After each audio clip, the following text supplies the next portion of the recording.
Good evening and welcome to Joliet, Illinois, Joliet Route 66 Stadium, the home of the Fighting Saints of the University of St. Francis, who today take on Trinity Christian College in the CCAC regular season finale. My name is Terry Bonadonna, welcoming you to the broadcast as the Saints got themselves warmed up down on the field. Let's take a look at the starting lineups first for the visitors from Trinity Christian. Leading off for Justin Heisman's squad is their left fielder, Sam Herzog. Batting second, Chris Baker. Baker's in center field.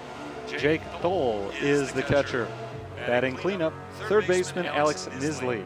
The second baseman is Josh Caceres.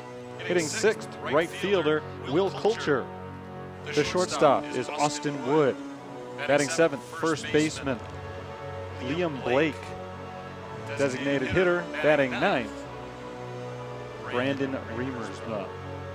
Now let's take a look at the starting lineup for the Fighting Saints of St. Francis. It's Travis Schoonover leading off and playing right field. Batting second, shortstop Dustin Crowe. Joe McGuire is the designated hitter. Hitting fourth, first baseman Anthony Farron. Josh Tesh hits fifth and plays third.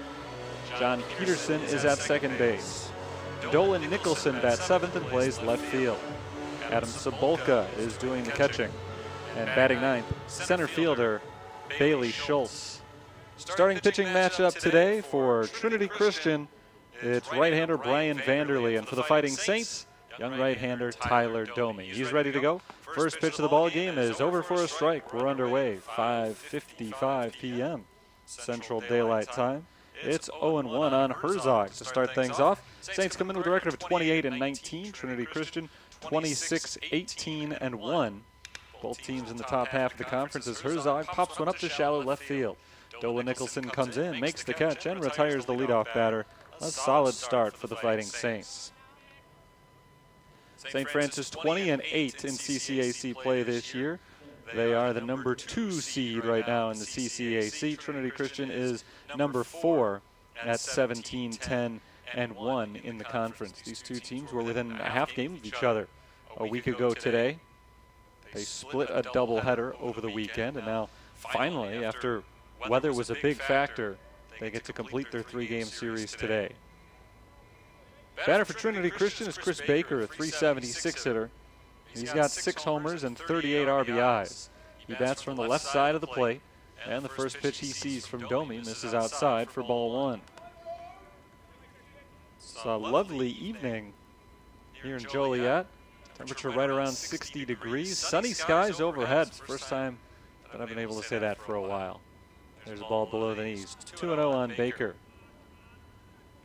Yesterday's scheduled contest with St. Ambrose, which itself was a makeup, was rained out. Rained pretty much nonstop yesterday. The last couple of days it's been very wet in the Chicagoland area. Baker takes the ball outside. 3-0, 1 out, nobody on, top of the first inning. And it rained this morning as well, but dry and mostly sunny right now. 3-0 pitch from Domi. Misses the outside corner. It's a 4-pitch walk, and Chris Baker is aboard. Not a guy you want to put on for free. Baker runs well. He's a good base stealer. 12 of them on the season. That's tied for the team lead. 1 on, 1 out, top of the first inning. And the catcher, Jake Thole, is the hitter. Thole is hitting .363 this year. Good offensive team, Trinity Christian. Their team batting average is a sturdy .320. Thole's got a team-high 8 home runs, tied for the team lead at least in that category. He's all alone in the lead with 50 RBIs. He cranks that one deep to left field, but foul for strike 1. You can see his home run swing right there on the first pitch from Tyler Domi. He hit it hard, but well foul. Didn't quite have home run distance anyway. It's 0-1 on Jake Thole. Tyler Domi is getting the start today, as Thole pops up the 0-1 pitch to shallow right field, drifting into foul territory. Anthony Farron, the first baseman, makes the catch. And there's out number 2 for you. Baker still at first base. Domi is a sophomore right-hander. He's from Orange, California. Transfer from Santa Barbara City College. And he's making his second start of the season. His first one was very good. It was also pretty recent. A week ago today, he started game 1 of a doubleheader against a different Trinity, Trinity International University. That was a game that the Saints were victorious in 6-1. Strike high in the zone on Nisley, 0-1. Nisley, the third baseman, hitting .324. 8 home runs, 48 RBIs.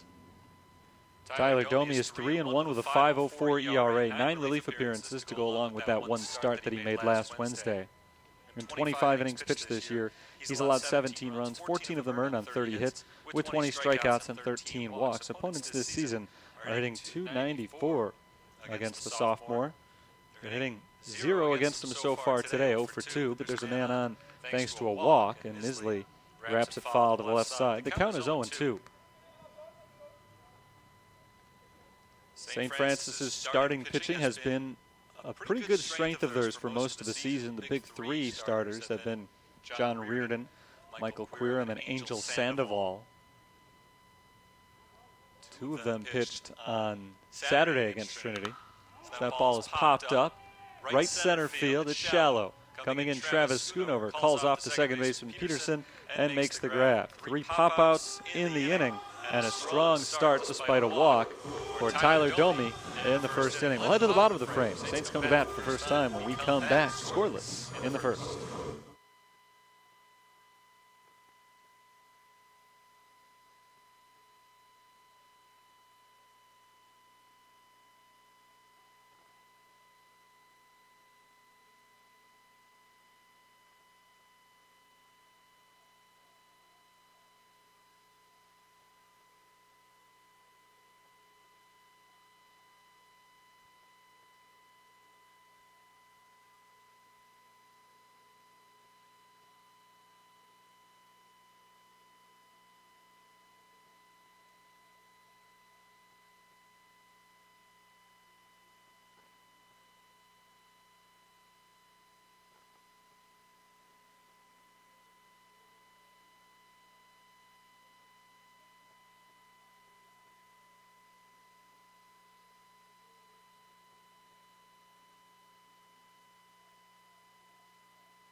Bottom of the first inning in Joliet. St. Francis is coming to bat for the first time today. And they'll bat with Travis Schoonover hitting in the leadoff spot. Schoonover set to be followed by Krob and McGuire in this first inning. Farron, Tesh, Peterson, Nicholson, Cebulka, and Schultz make up the rest of the lineup. And they're facing a tough right-hander for Trinity Christian, Brian Vanderlee, making his 8th start and 14th appearance of the year. He's just 1-5, but with a very respectable 4.05 ERA. Vanderlee's first pitch to Travis Schoonover misses outside for ball 1. Vanderlee this season has thrown 53 1/3 innings. He's allowed 42 runs, 24 of them earned on 59 hits, with 44 strikeouts to 14 walks. Opponents are batting .266 off of Vanderlee this year. Schoonover hits a foul ball on the ground to the right side. The count is 1-1. Travis Schoonover's been swinging the bat well over the last few weeks. He had a good start to the year. The first month plus was very strong for the junior outfielder. Went through a bit of a valley in early April. He takes a ball high, 2-1 count. He's gotten back on track, though, these last couple of weeks. He comes into today's game with a .314 batting average. 3 homers, 27 RBIs, a 2-1 count here. He grounds it up the middle. That's out to center field. A base hit for Travis Schoonover. The leadoff man reaches for the Fighting Saints. Travis Schoonover has his 54th hit of the year. Second on the team behind only Anthony Farron. Farron has got a chance to come up with men on base here in the first inning. Dustin Krob tries to add another base runner for the Fighting Saints. Starting shortstop is hitting .308, a homer, 13 RBIs on the year. No score in the bottom of the first inning. Vanderlee's pitch to Krob, swung on and hit hard on the ground past the diving Austin Wood and out to center. A base hit for Krob on the first pitch. Schoonover moves up 90 feet. He's at second. Krob is at first, and the Saints may have a rally brewing here. Here's Joe McGuire. That ball was hit well by Krob on the ground, and my initial thought was that was hit a little bit too hard. I thought it was going to go right to Austin Wood and become a double play. But he hit it just out of the reach of Wood instead. Wood, the shortstop, dove for the ball. And it was inches beyond his glove. Just to the left of second base, it rolled out to center field. Back-to-back ground ball singles for Schoonover and Krob. And McGuire's got a good RBI chance here. With nobody out in the first inning, the corner infielders are creeping in. First pitch to the DH, low and outside, ball one. Joe McGuire's a .294 batter for the season. He's got 7 doubles, 2 home runs, 22 RBIs, .375 on base percentage, .422 slugging. He has been a strong hitter for the Fighting Saints this year. After not bunting on the first pitch, third baseman backs up a step. First baseman still in on the grass. McGuire takes a strike over the outside corner, and it's 1-1. Liam Blake over at first base for the Trolls.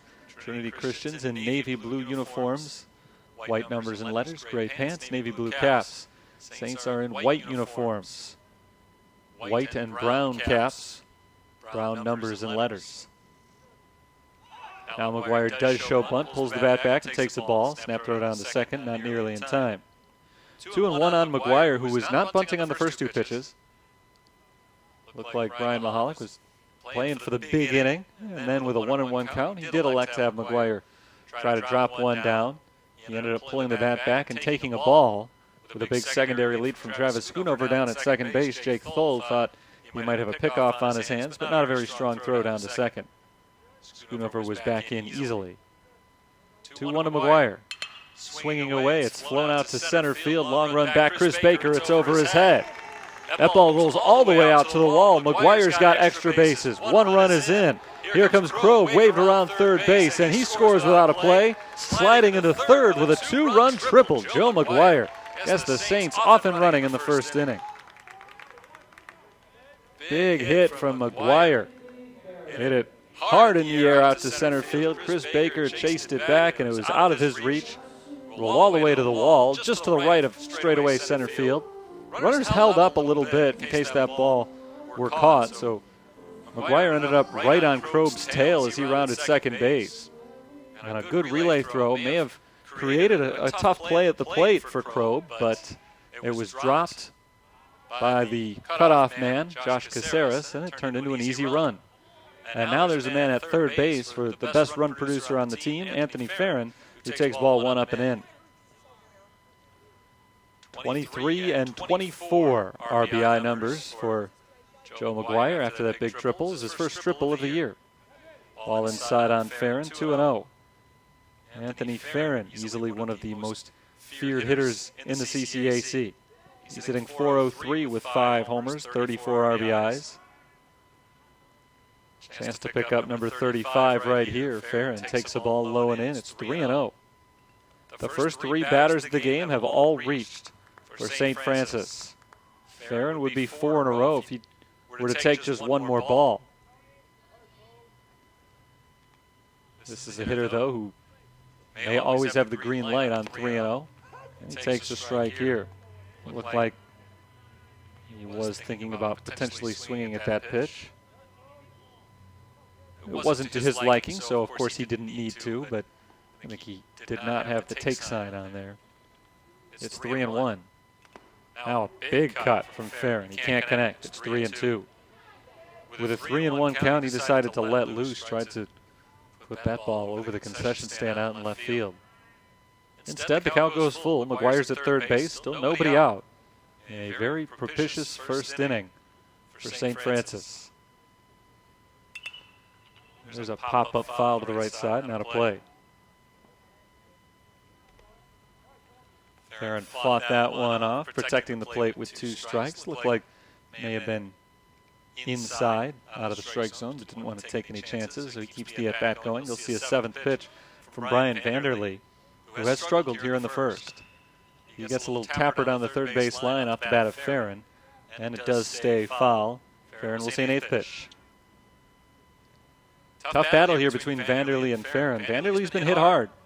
Schoonover and Crow both struck sharp ground balls up the middle for singles, and then McGuire absolutely crushed one out to center over the head of Chris Baker for a triple. Now it's 3-2 on Farron, who hits a hard grounder up the middle, but the second baseman is there. Josh Caceres fields it right near the bag and throws over to first to retire Farron. McGuire comes in from third base and scores. So it's a ground out for Farron, but an RBI ground out as he picks up his 35th of the season and makes it a 3-0 St. Francis lead. All things considered, the Saints will gladly take the result of that at bat. A good 8-pitch battle before Farron finally grounds out to second base, and it was another solid grounder, but Caceres had him shaded up the middle. It was a good thing he did. He was able to get the ground out as a result. Josh Tesh tips that one dead at the plate for strike one. Tesh is getting his first at bat of the game. Base is now empty. 3 runs are already in for the Fighting Saints. The 0-1 pitch. Tesh grounds it down the third base line. That's a foul ball, and the count is 0-2. Josh Tesh has really turned it on. His average is all the way up to .359. He's got 6 extra base hits, 16 RBIs. And with the bases clear now, he's looking to start a new rally with 1 out. Instead, he strikes out swinging. Good pitch on 0-2 there. An off-speed ball that went low and outside. Tesh couldn't lay off. Back-to-back outs recorded by Vanderlee. And it's up to John Peterson to keep this inning alive. Already, though, the Saints couldn't have asked for much of a better start than this. 3 runs on 3 hits in the first inning of play. John Peterson takes ball 1 downstairs. Peterson, the starting second baseman. He has started 41 of the team's 48 games this year, hitting .248, 12 RBIs. He takes the ball inside. The count is 2-0. It's been a long first inning for Brian Vanderlee.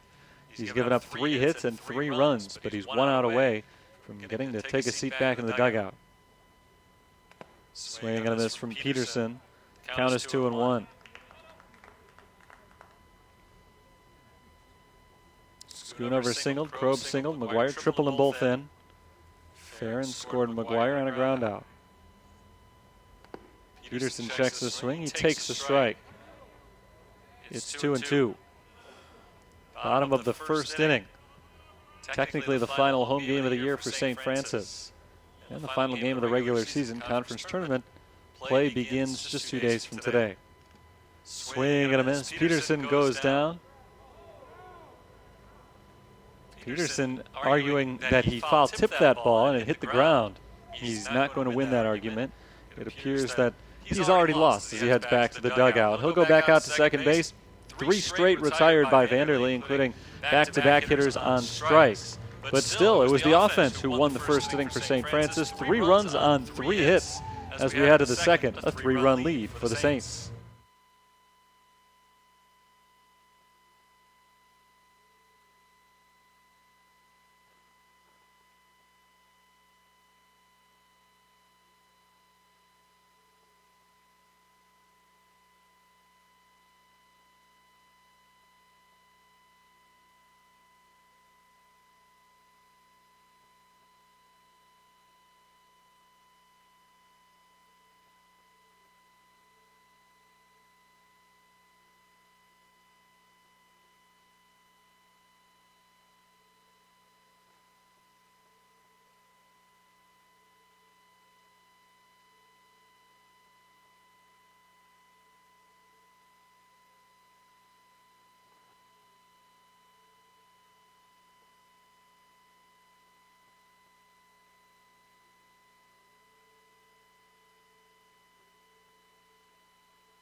Three 0 St. Francis as we begin the second inning of play. Josh Caceres swings to the first pitch and grounds it under the glove of pitcher Tyler Domi, not to center field.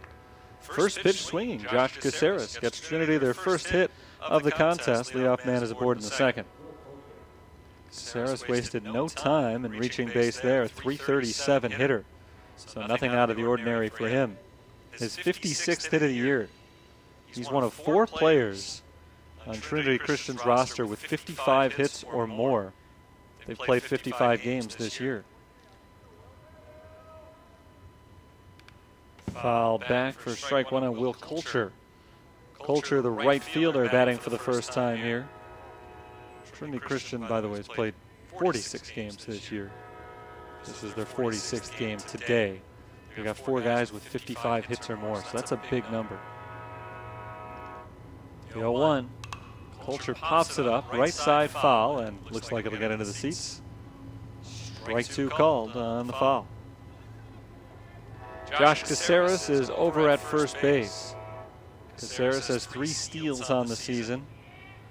It's a Trinity Christian team that likes to run. They attempt exactly 2 stolen bases per game this season. And they've got another base runner as Coulter is hit on an 0-2 pitch from Tyler Domi. Gets him on the front arm, and now there are 2 on with no outs. Last thing that Domi wanted to do right there. And now he'll try to pitch his way out of a jam with Austin Wood coming up. Wood is hitting .297 this season. He's got 4 homers and 25 RBIs. Potentially a bunting spot here. His team, though, chasing 3 runs. We are early in this one. First pitch to Austin Wood misses inside for ball 1. Saints took game 1 of a doubleheader from Trinity Christian on Saturday, 6-5, or on Friday rather. 6-5 was the final score. And then on Friday night, in game 2 of that doubleheader, it was a 7-5 loss for the Saints against the Trolls. On 1-0, Domi misses downstairs, 2-0. So after getting ahead of Will Coulter 0-2, he's missed on 3 consecutive pitches, including one that hit Coulter. Now it's 2-0 on Austin Wood. Domi's in a little bit of trouble in the top of the second inning. 2-0. Inside, he's missed on 4 consecutive pitches, and the count is 3-0. Domi is in danger of loading the bases with Liam Blake waiting in the on-deck circle. Big spot here. Saints just put up a big 3 on the board in the bottom of the first inning. There's ball 4 high. And now with nobody out in the top of the second inning, Trinity Christian has already got the tying run on base. Most of this rally has been the doing of the pitcher, Tyler Domi. He got ahead of Coulter 0-2, and then he hit him before missing on 4 consecutive pitches to Austin Wood. That's 3 free passes issued in just an inning plus today for Domi. And Fulcher takes ball 1. Liam Blake takes ball 1 downstairs. That brings Adam Cebulka out of his crouch. He'll go talk with starting pitcher Tyler Domi, who's missed on 6 consecutive pitches and has put himself in some big trouble here. Bases loaded, nobody out. Saints lead 3-0. It's a lead that is very quickly in jeopardy. Liam Blake is a .315 hitter. He's got 7 doubles and 13 RBIs, and he's taken 6 walks on the season in 73 at-bats. Walks have been the story of the inning so far. Actually, 1 walk, 1 hit batter. But Domi can't afford to put Liam Blake on in that manner. So this is a big 1-0 pitch. And Blake takes a ball inside. So at least in the short term, Cebulka's conference with Tyler Domi did not pay off. It's 2-0. 7 consecutive pitches have missed from Domi. And there's another ball inside. That's 8 straight misses. He's thrown 12 balls so far in the game. Only 10 strikes among his first 22 pitches. He hit Coulter, he walked Wood, and now he's 3-0 on Liam Blake. And he's walked in a run. So he's missed on 9 consecutive pitches. They've all put runners on base. And now it's 3-1 as Trinity Christian gets their first run without having to swing the bat. First pitch of the inning was a base hit for Josh Caceres, a ground ball up the middle. Since then, nobody's swung, nobody has had to. Liam Blake picks up the easiest RBI of his life. It's his 14th of the season. And now it's Riemersma at the plate. The bases are still loaded with nobody out. And finally, a strike over the inside corner. 0-1 on Riemersma. Snaps a string of 9 consecutive balls from the right-hander Domi. Brandon Riemersma's a .324 hitter with a home run and 31 RBIs. The 0-1 pitch swung on and missed. It's 0-2. So now Domi's got Riemersma where he wants him. This will be a big 0-2 pitch. Last time he had a batter at 0-2, he ended up hitting him on the next toss. So he's not out of the woods in this at-bat yet. Riemersma takes the ball low and outside. 1-2. Back to the top of the order after this. Herzog stands on deck. 3-1 our score. St. Francis took the 3-0 first inning lead, and they lost that momentum very quickly after Domi walked in a run here in the second. Quick throw over to third base. Will Coulter was taking just a step off the bag. Domi's trying to keep him honest. 1-2 on Riemersma. Here's the pitch. Swung on and just barely tipped. Riemersma stays alive. Nice job putting the bat on the ball there. Just a little piece of that baseball was connected with. Enough to make it a foul ball and not a strikeout. Riemersma stands in, waiting for the 5th pitch of the at-bat from Domi. Ground ball to the shortstop, charging is Krob. He throws on the move over to first base in time to get the out. A good out, though, for Trinity because it gets a run in. It's 3-2. Coulter scores from third. Wood moves to third from second. Liam Blake up to second base, and Riemersma has put out 6-3. But overall, a much more positive play for Trinity Christian than it was for St. Francis. They're able to move everybody up. Coulter scores, Wood and Blake in scoring position, and now there's no longer a force anywhere but first base as Sam Herzog bats for the second time. Herzog is 0 for 1. He flew out to left field in the first inning. He takes strike 1 from Tyler Domi, who still has allowed only 1 hit against the first 9 batters he's faced. Just a single, nothing more. But his control problems have led to some problems on the scoreboard. Called strike 2 on Herzog. 0-2. Of the first 9 batters, 5 of them reached base, 3 on walks, 1 on a hit by pitch, and 1 on that Josh Caceres single I was just talking about. Soft liner foul to the right side. Still 0-2. Conference tournament begins here on Friday. And as a result of the tournament coming up so quickly, Brian Mahalik has saved his regular starting pitchers. That ball is tapped foul to the right side. Still 0-2. Sandoval, Quirin, Reardon, none of them pitching today. They should all be fresh and ready to go come Friday. Another 0-2 pitch. Ground ball up the middle. Krob over to his left, loves it, throws quickly to first base. It's bobbled out first base, and Farron not able to make the pick. 3-3. Trinity Christian has tied it up as Wood comes in to score. Blake advances to third base. Herzog is safe at first on an error. 3 runs in the inning for Trinity Christian. They've got only 1 hit. But they keep on moving along. Wood scored on that play. Blake is now at third base. Herzog at first following the error. They're at the corners, 1 down for Chris Baker. Baker drew a 4-pitch walk back in the first inning. He takes ball 1. He's seen 5 pitches so far from Domi. None of them have been in the zone. There's a right-hander warming up in the bullpen right now for the University of St. Francis. 1-0, misses up and away. 2-0. Domi was very good in his first start of the year. Again, that was a week ago today. It was a win against Trinity International. Today he has not been sharp at all as he misses downstairs. Another ball to Baker. Count is 3-0. If he misses one more time on Baker, he will have issued his fourth free pass in just an inning and a third. He would also load the bases again. 3-0 pitch. That's in there for a strike. 3-1. This inning began with a Josh Caceres single. Holcher was hit by an 0-2 pitch. Wood walked on 4 pitches. Blake walked on 4 pitches. And there's ball 4, a 5-pitch walk. Baker is aboard. Herzog advances to second base. Baker safe at first. Tyler Domi has never had good control this year. He's walked entering play today 13 in 25 innings.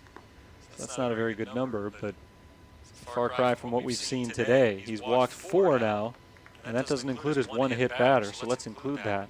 He's issued 5 free base runners in an inning and a third, and that is the reason he won't be pitching anymore. We've got a pitching change here in the top of the second inning. The bases are loaded with only 1 out. Trinity Christian has already come from behind to tie the score. It's 3-3, and I'll tell you about the new pitcher in just a moment. We'll be back with the rest of the second inning.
Three to three, we're tied. A lot of offense early in this game.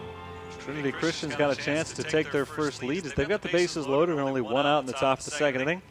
Jake Thole, the number 3 hitter, is at the plate, and he's facing a new St. Francis pitcher, freshman righty Mark Malshevsky. Malshevsky is on for the second time in relief this year. It's his 9th appearance overall. He's 3-1 with a .498 ERA. His first pitch is a strike on Thole. Malshevsky has thrown 34 1/3 innings. He's allowed 23 runs, 19 of them earned on 35 hits, with 19 strikeouts and 23 walks. 0-1 on Thole. Next pitch misses outside, 1-1. Tyler Domi departs after facing 11 batters and walking 4 of them, plus hitting 1. So just about half of the batters he faced were put on base for free. There's also 1 hit allowed, a single. He's given up 3 runs, all of them earned. 3 men on base right now are all his responsibility as well. That ball's ripped out to left field, a base hit for Thole.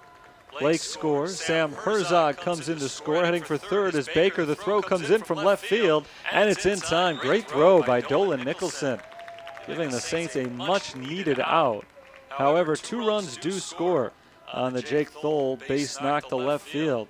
And for the first time today, Trinity Christian has the lead. It's 5-3 in the top of the second inning. That's one of the reasons there. You'd hate to see a walk. even if they get a hit, as they did in this case, it immediately turns into an out. There's a high fly out to deep left center field, hit by Nisley. Going back on it is Bailey Schultz. He can't reach it. That ball one hops the wall in left center. Jake Thole around third, coming in to score. It's an RBI double for Alex Nisley, and a 6-3 Trinity lead. Correction on that runner who came in to score. It was Morgan Nowitzki. Nowitzki, the courtesy runner on the play, able to hustle all the way around from first base and score pretty easily. Nisley picks up the RBI double. That's his 17th double and 49th RBI this year. Here's Josh Caceres, who started this inning off with a single on the very first pitch. This time he takes the first pitch. It's a strike over the outside corner.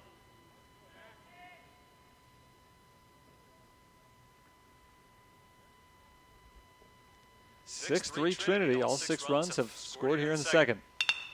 There's a hard hit grounded on the first base line and a diving stop by Anthony Farron. Farron scrambles to his feet and races over to touch the bag and retire Caceres. Inning over. It started with a Caceres single. It ended with a Caceres ground out in between 6 runs on 3 hits, 1 error, a whole bunch of walks, and a runner left on base. We'll head to the bottom of the second. 6-3 Trinity.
Bottom of the second inning, 6-3. Trinity Christian leads St. Francis. Obviously a very action-packed start to this game. St. Francis jumped out to an early lead with a 3-run first inning, but Trinity answered immediately with 6 in the top of the second. Now Dolan Nicholson leads off the bottom of the frame for St. Francis and takes strike 1. New pitcher on the mound for Trinity Christian. Brian Vanderlee struggled in the first, and so he is removed in favor of a senior from Aurora, Illinois, Mike McIntyre. McIntyre is ahead of Dolan Nicholson, 0-1. And Nicholson swings the next pitch, popping it up to the left side, right along the foul line. It'll stay in play. The third baseman, Alex Nisley, takes a step into foul ground and makes the grab. One away in the second. Here's Adam Cebulka. That's 4 consecutive Saints hitters retired after a very rocky start. Brian Vanderlee retired Farron, Tesh, and Peterson in order. No small task that. He got 2 of them on strikeouts. And so because he had settled in that way, because his offense gave him so much support in the top half of this inning, I'm a little surprised not to see him back out there. There it is, Mike McIntyre doing the pitching now instead of Vanderlee as Sobolka grounds it up the middle off the pitcher's mound. Tracking it down as the shortstop Austin Wood. His throw to first is in time. Good play by Austin Wood. That ball took an awkward bounce off the pitcher's mound. It kicked off to the shortstop side, but it was just moving so slowly. Austin Wood had to charge it. It seemed like by the time he got out of his glove, Sobolka may have had a chance of beating it out, but he comes up just a little bit short. Out by half a step at first base. 5 consecutive Saints have been retired. Here's the center fielder, Bailey Schultz. Schultz known more for his glove than his bat, just a 170 hitter on the season. He swings the first pitch and grounds it right to the shortstop. Austin Wood's throw to first is in plenty of time this time around. And it's a 1-2-3 inning, just 4 pitches thrown by McIntyre in the bottom of the second. A good 0 on the board for Trinity after they scored 6 in the top half of the frame. We'll head to the third, 6-3, the visitors lead.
After 2 innings, the Trolls of Trinity Christian lead St. Francis 6-3. They scored all 6 of their runs, sending 10 batters to the plate in the top of the second inning. So here in the third, they'll send Coulter, Wood, and Blake to the plate for the second time each as Will Coulter swings the first pitch and flies it out to right field. An easy catch for Travis Schoonover. And a good start to the inning for Mac Malshevsky. 1 pitch, 1 out in the third. Malshevsky came in with 1 out in the second inning, and he got out of it pretty quickly.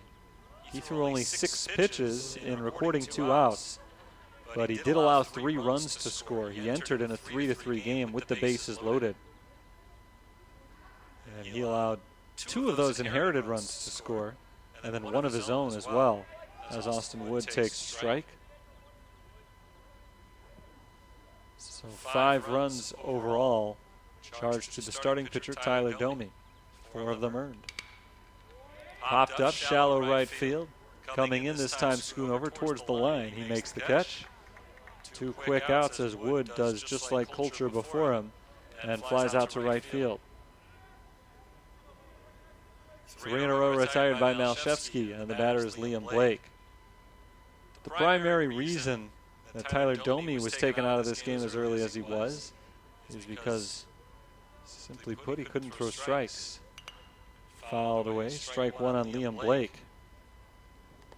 He issued 5 free passes against the 11 batters he faced. So it was a little bit risky bringing Mac Malshevsky in, especially in a bases loaded spot. Here's a guy who's walked more than he has struck out on the season. Ball low. 1-1 on Blake, who walked and scored in the second inning. Malshevsky so far has been strong with his command. He issued 5 free bases in his last start last Wednesday. That ball is popped up behind home plate and back out of play. Count is 1-2. Malshevsky is 1 strike away from a 1-2-3 third. There's not yet been a 1-2-3 inning in this game for the Fighting Saints. See if Malshevsky can change that right here. 1-2. Golfed out to left field, a base hit. Liam Blake is able to drop it in between Kroeb and Nicholson, the shortstop and left fielder. He is aboard, a 2-out single. And the batter is Riemersma. Brandon Remersma is 0 for 1. His ground out to the shortstop in the second inning did bring home a run. He's now got 32 RBIs this year. Remersma swings at the first pitch and hits it foul and out of play. Strike one. 2 outs and a man at first. Now, Shefsky wasn't able to get the 1-2-3 inning, but if he can retire Remersma here, still a very successful frame as he misses high. Ball 1. That evens the count. Trolls have just 4 hits in the game, but they've scored 6 runs. All 6 runs, and 3 of their 4 hits came in the second inning.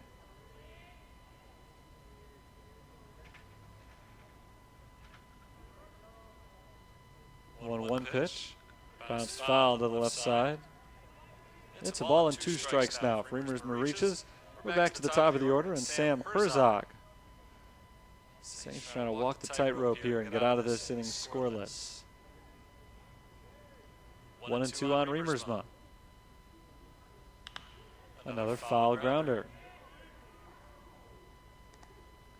He'll see another 1-2 pitch. Number 5 for Trinity Christian, designated hitter Brandon Remersma. Another 1-2. This time swung on and missed for strike 3. Remersma goes down swinging. First strikeout of the game from Malshevsky. No runs, 1 hit, no errors, and 1 left on base as we head to the bottom of the third. It's 6-3 Trinity.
Top of the order for the Fighting Saints in the bottom of the third inning. They trail by 3. They're trying to get the offense going, and first 3 batters in the game for the Saints reached base and scored.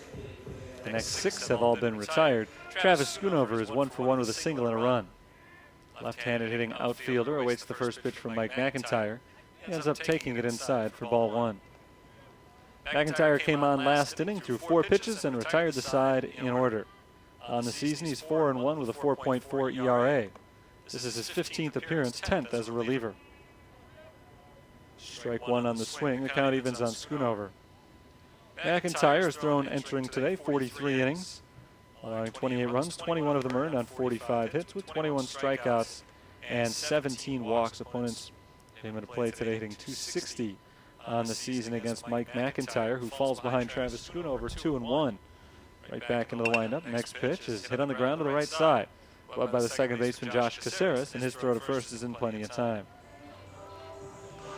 7 straight retired. Here's Dustin Crowe.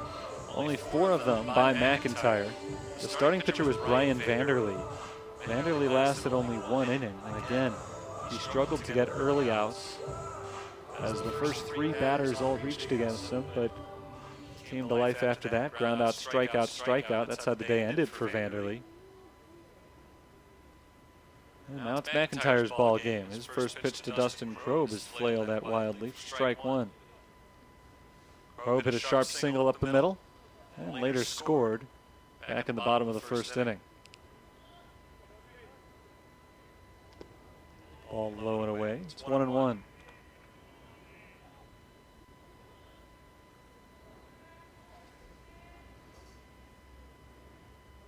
Back into the windup, Mike McIntyre's next pitch. This is low and outside. 2 balls and 1 strike. He's fallen behind the first 2 batters of this inning. He was able to come back and get Schoonover. 2-1 to the right-handed hitting shortstop Dustin Kroeb. Taken for a strike. It's 2-2. Joe McGuire waits on deck. McGuire crushed the ball back in the first inning. So the Saints would love for him to come up again with a runner on. It's up to Kroeb.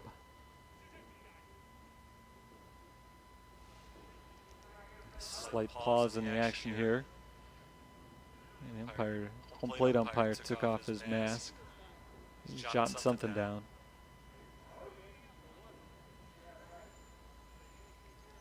We are ready to go again, though. 2-2 on Kroeb.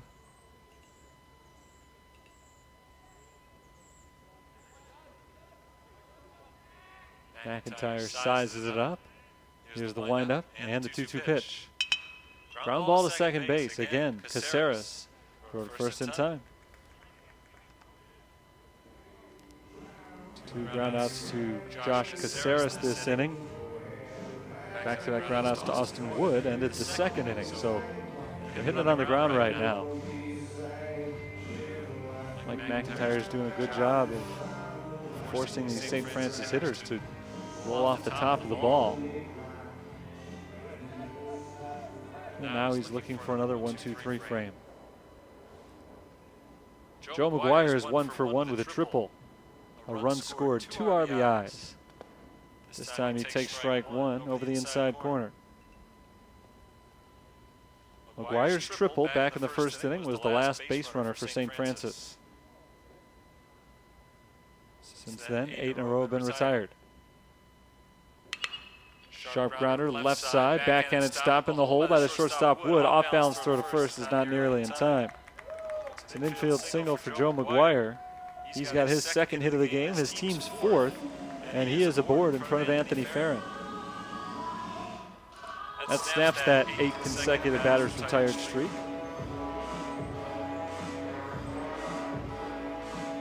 Anthony Farron is 0 for 1. He grounded out to second in the first inning, but he picked up an RBI in the process.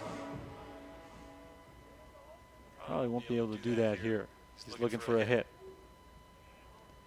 First pitch, McIntyre to Farron. Swung on and popped up, left side of the infield. Backing into shallow outfield grass, Austin Wood makes the catch. Inning is over. 1 hit, but no runs. 1 person left on base. We'll head to the 4th. 6-3. Trinity holds the lead.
Three-run lead for Trinity. They're at the bat in the 4th inning at the top of the order. Sam Herzog, Chris Baker, Jake Thole facing Mac Malshevsky. First two batters of the inning will be facing Malshevsky for the first time today. And the first pitch is a strike over the outside corner on Sam Herzog. Herzog's 0 for 2. He flew out in the first inning, reached on an error, and later scored a run in the second. The 0-1, called strike 2.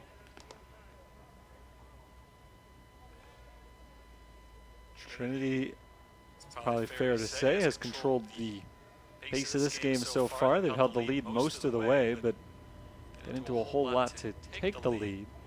Beneficiaries of some wild pitching. Herzog takes the ball outside, 1-2. They scored 6 runs in the second inning.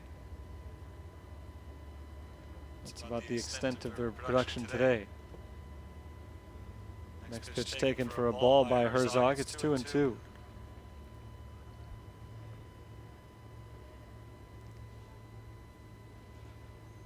Base is empty as Herzog leads off the top of the fourth inning. He swings and clubs it into right field. Schoonover comes on and makes a basket catch. Nice running grab made by Schoonover. Caught in between. Just a way that whether to play it overhand or underhand. He decided to go underhand at the last second, and he was able to make a nice running grab. So it's Chris Baker at the bat now with 1 out and nobody on. 6-3. Trolls lead on the Saints. Chris Baker has not been retired today. Hasn't had to swing the bat either. He swings it here, grounds it to the right side under the glove of a diving Anthony Farron. Nice effort on the right side of the infield from both Farron and Johnny Peterson, but neither one can get to the ball. Baker is aboard on a single. 1 on, 1 out. Baker is on for the third time today. He walked in each of his first 2 at-bats. Here's Jake Thole. Troll catcher is 1 for 2. 2-run single his last time up. He has also popped out today. First pitch from Malshevsky to the number 3 hitter Thole is on delay. Malshevsky throws to first instead. This was the first batter that Mac Malshevsky faced when he came into the game in the second inning. On a 1-1 pitch, he gave up a 2-run single.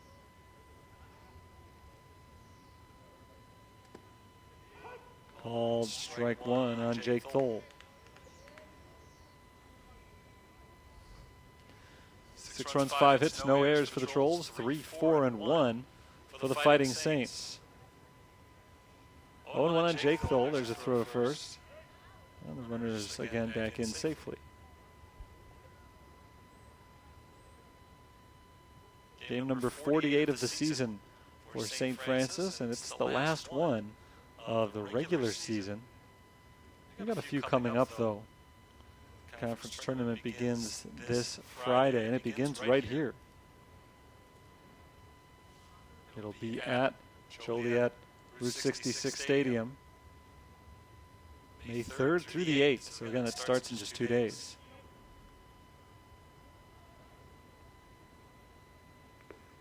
Here's the 0-1. Grounded foul to the left side. 0-2. Malshevsky's got 1 strikeout so far today. In his 2 innings of work, he got Brandon Remersma swinging in the 3rd inning. And now he'll try to retire Jake Thole. Doesn't have to be in that way. He'll take any way he can. There's 1 out with a man at first base at the moment.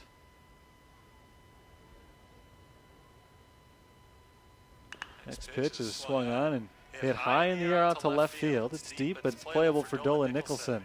Nicholson backs up and makes the catch. Thole got under it. That was a big swing, but not able to get enough heft to push it over the fence. So 2 outs. Here's Alex Nisley. He's 1 for 2 with an RBI double. He's also flown out to shallow right field.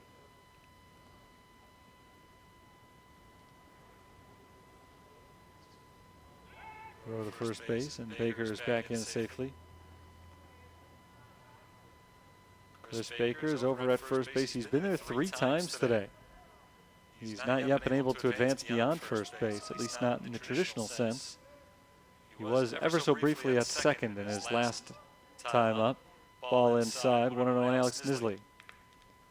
Baker was at first base in the second inning when Nisley doubled. Baker was thrown out trying to get to third base on the double.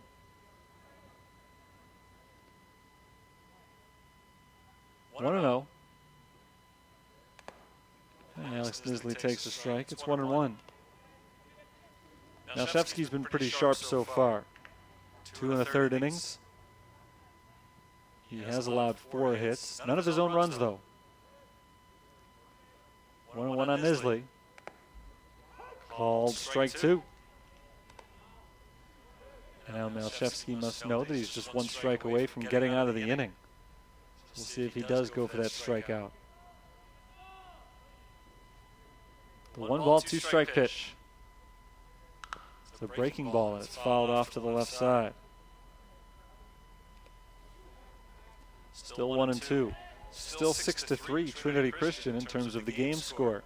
Saints scored 3 right off the bat in the bottom of the first inning.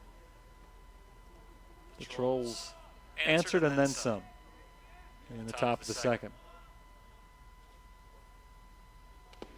Nisley takes the ball low and away. 2-2. We'll see a 6th pitch. Chris Baker hit a 1-out single. That's it so far. Baker still at first base. 2 outs, 2-2 on Nisley. Josh Caceres waits in the on-deck circle.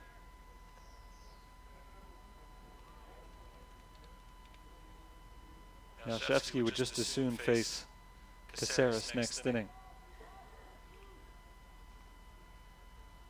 2-2 is swung on and missed for strike 3, and the inning comes to a close.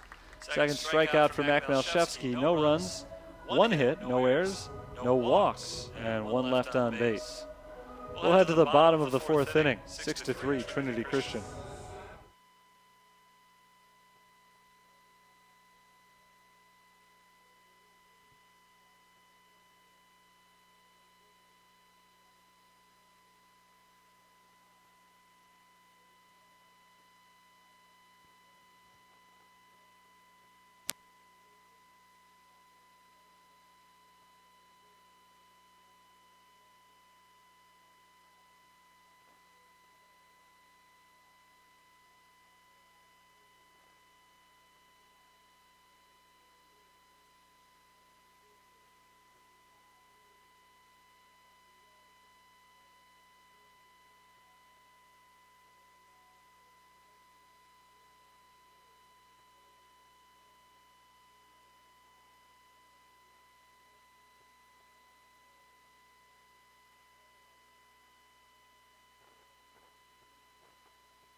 Bottom of the 4th inning, St. Francis coming to bat. They trail by a 6-3 count.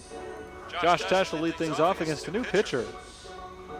And it's the right-hander Jared Smaga. Justin Heisman really emptying out the bullpen today, as Smaga is already the 3rd pitcher of the game for Trinity. His first pitch misses outside on Tesh, 1-0. Jared Smaga this season, 1-2 with a 13.5 ERA. This is his 12th appearance, 10th out of the bullpen this season. Followed back by Tesh, 1-1. In 15 in the 3rd innings, he's allowed 28 runs, 23 of them earned on 23 hits, 19 walks, 17 strikeouts. Opponents are batting .348 against Smaga this year. He fires a strike to Tesh, 1-2. Josh Tesh is 0 for 1 with a strikeout.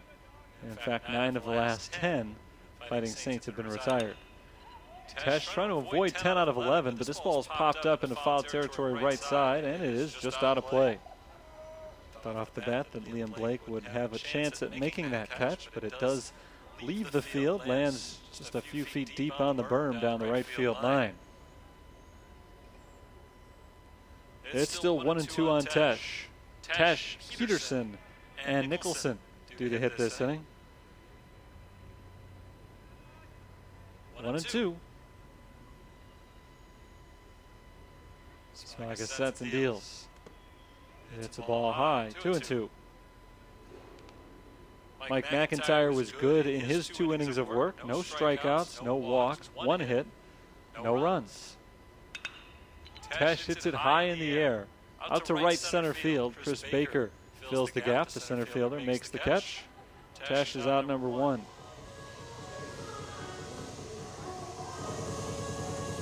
Leadoff man has been retired in 3 straight innings. In fact, ever since the first 3 batters of the game, went single, single, triple. Made it look right away like it was going to be a St. Francis run. 10 of 11 batters have been retired. Only Joe McGuire's 3rd inning single has broken up the streak. John Peterson swings at the first pitch and fouls it back out of play. Peterson is 0 for 1, struck out swinging in the first. Just past 7 o'clock here in the Central Time Zone. We're 3.5 innings into this game. Started a few minutes early, just before 6 o'clock. Peterson tries to wait back on the off-speed pitch, but he's still a little early. The count is 0-2.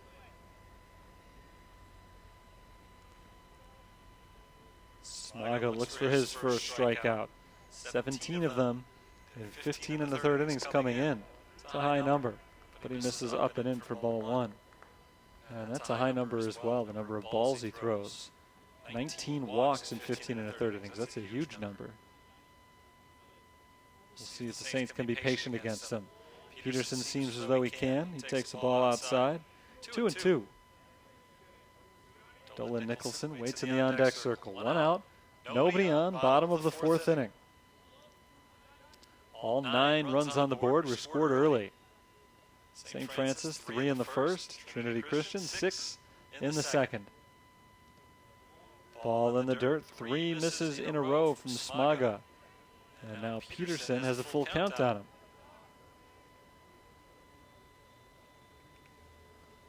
John Peterson trying to start a 1-out rally in the bottom of the 4th inning. Here's the payoff pitch. Lined right at the second baseman. Josh Caceres makes the catch. And Peterson is out number 2. Caceres barely had to move for that one. Shows how well he was positioned because that ball was hit well, right up the middle. Caceres was there at the time. Johnny on the spot to make the grab and retire Peterson. 2 down. Here's Dolan Nicholson.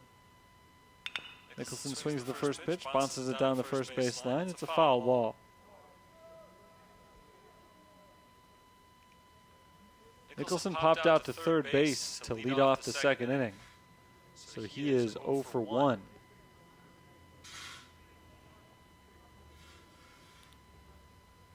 Smaga is set for the 0-1 pitch. Nicholson pops it up, out of play left side, 0-2. Trinity Christian is on their 3rd pitcher of the day. St. Francis is on their 2nd. Mac Malchevsky has been out there for an inning and 2/3 now. Or rather 2 innings and 2/3. Nobody warming up in the St. Francis bullpen, so it looks like they'll stick with him for a while longer as Nicholson pops one foul to the right.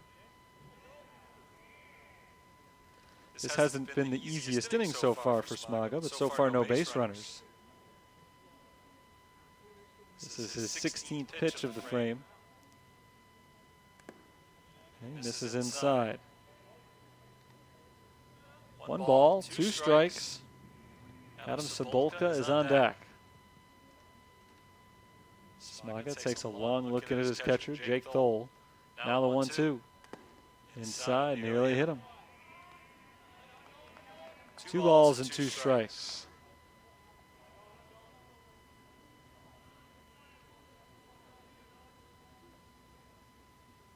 Smaga looking to put him away and end the inning.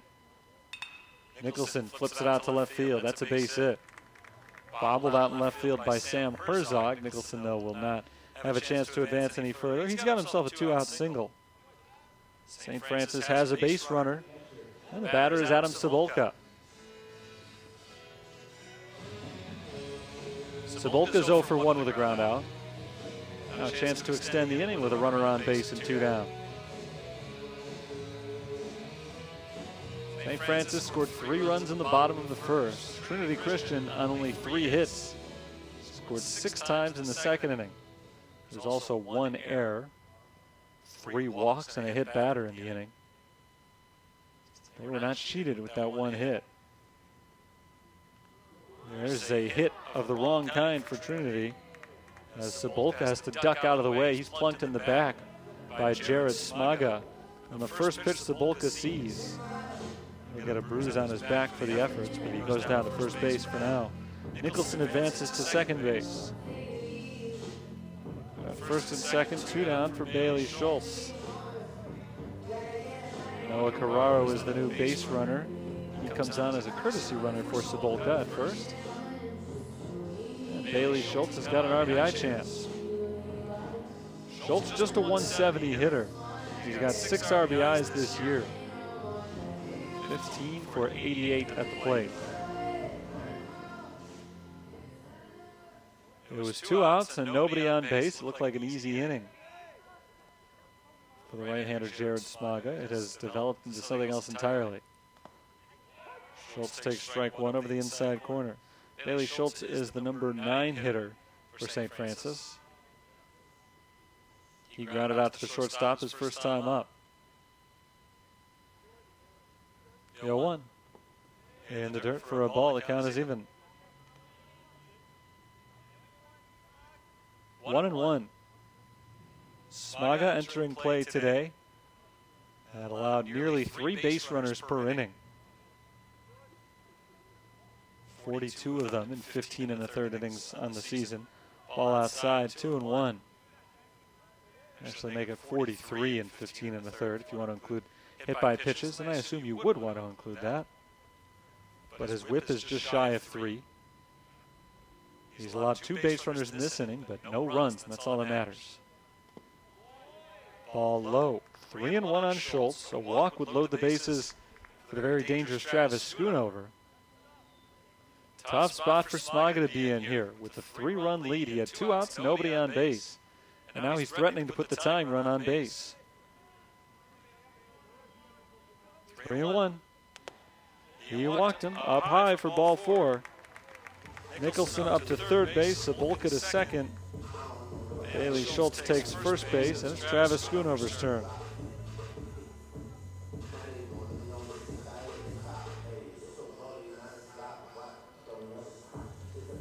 Meeting on the mound between Jake Thole, the veteran catcher, and Jared Smaga, the young pitcher, just a sophomore.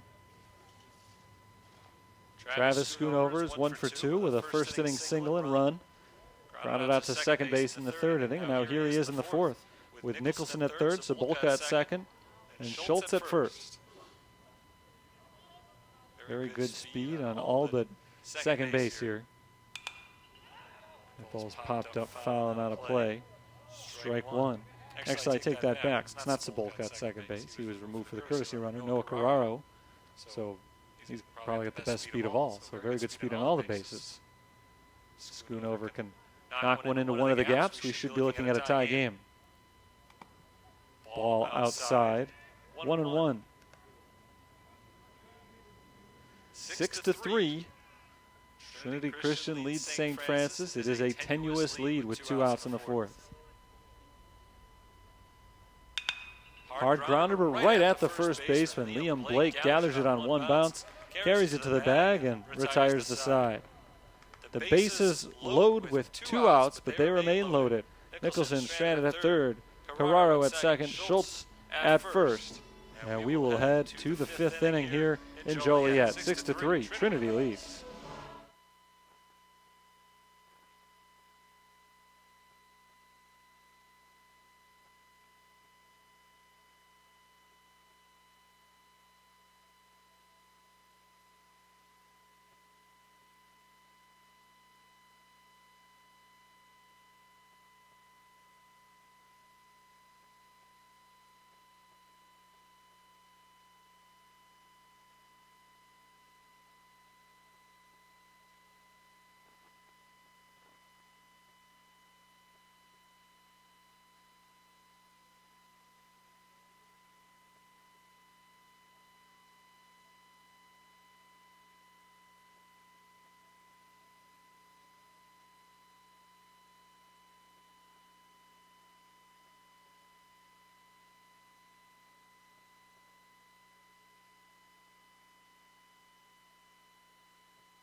We move into the top of the fifth inning with Trinity Christian holding a 6-3 lead on St. Francis. All 6 of their runs came in the second. Hank Malshevsky has shut down the bats ever since. We'll see if he can do it again here as Josh Caceres swings awkwardly at the first pitch of the inning for strike one.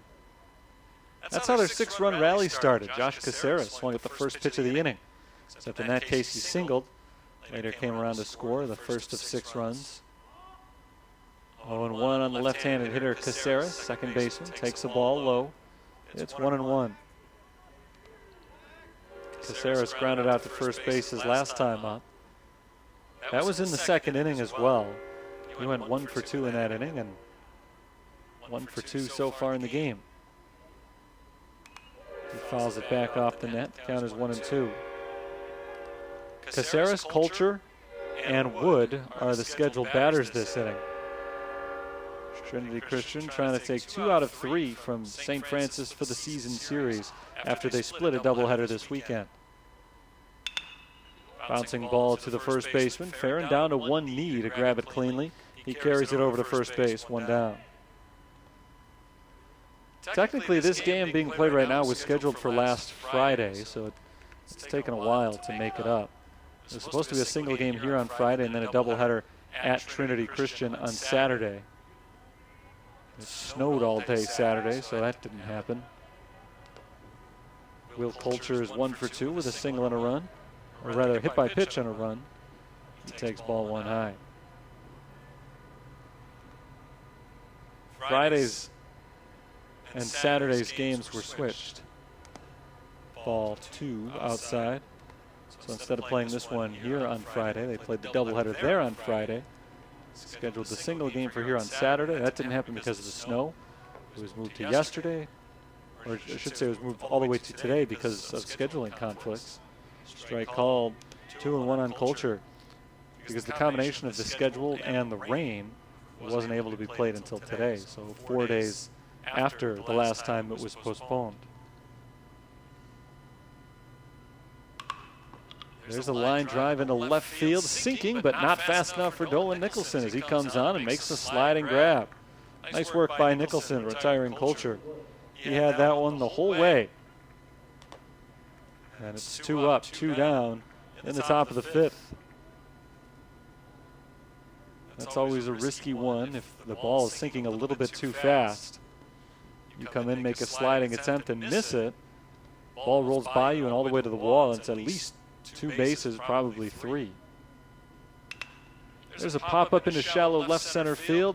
Diving for it is Bailey Schultz, and he makes the grab. What a play out in left center by Schultz, and a great defensive inning for the St. Francis outfield. Both the left fielder Nicholson and now the center fielder Schultz take some risks with dives, but both of them make them pay off. Wood retired on the diving play from Bailey Schultz, and we'll head to the bottom of the 5th. At the halfway point in today's game, Trinity Christian 6, St. Francis 3.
Bottom 5 in Joliet. St. Francis trails Trinity Christian 6-3.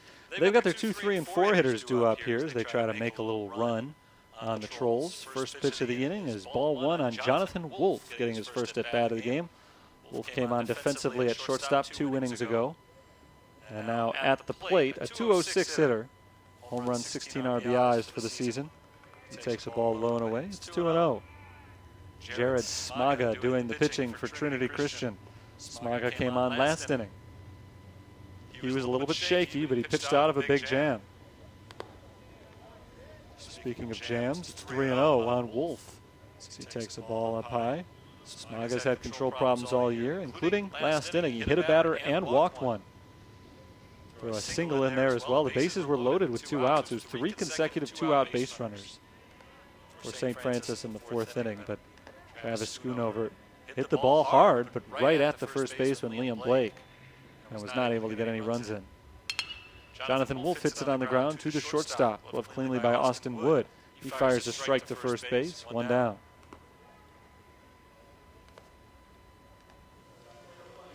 So the leadoff batter is retired for the 4th straight inning. Here's Joe McGuire. McGuire's got the big hit of the day so far for St. Francis in the 1st inning. He hit a 2-run triple to make the score 2-0 St. Francis at the time. And then later in the inning, he crossed the plate. It was 3-0.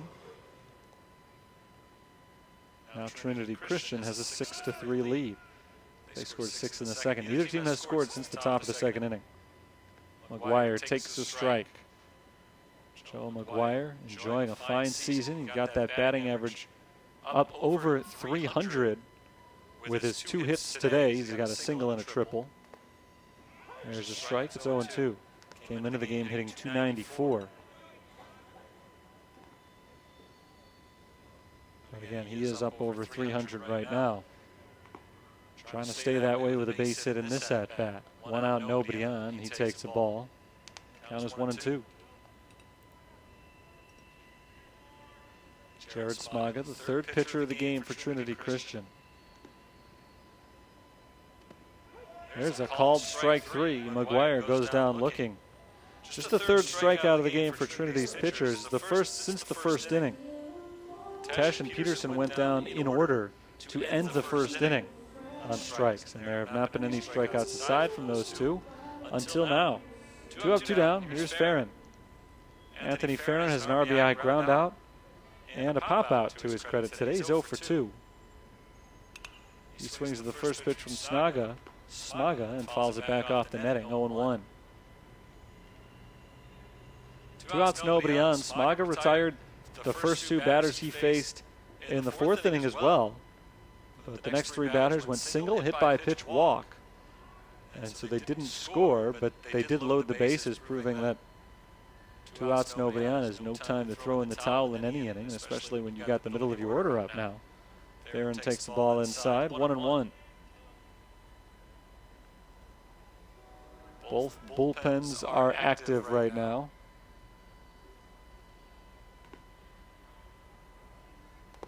Farron takes a ball low. Count is 2-1.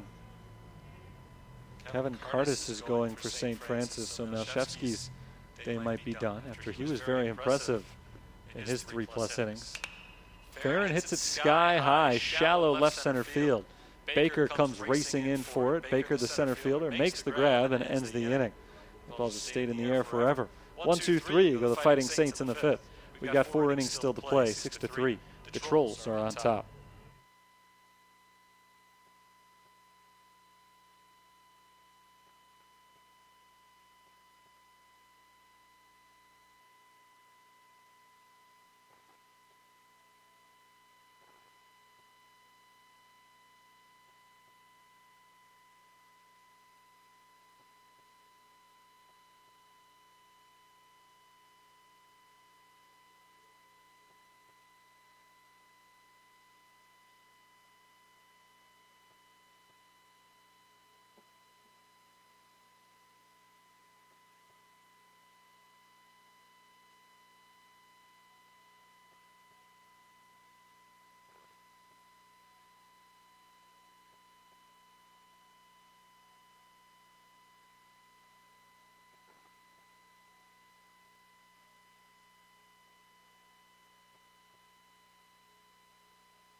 In the top of the 6th inning, it's a 6-3 lead for Trinity Christian, and a new pitcher in the game for St. Francis, freshman right-hander Kevin Cardis, making his 8th appearance, 7th as a reliever this year. He's 0-1 with a 10.54 ERA.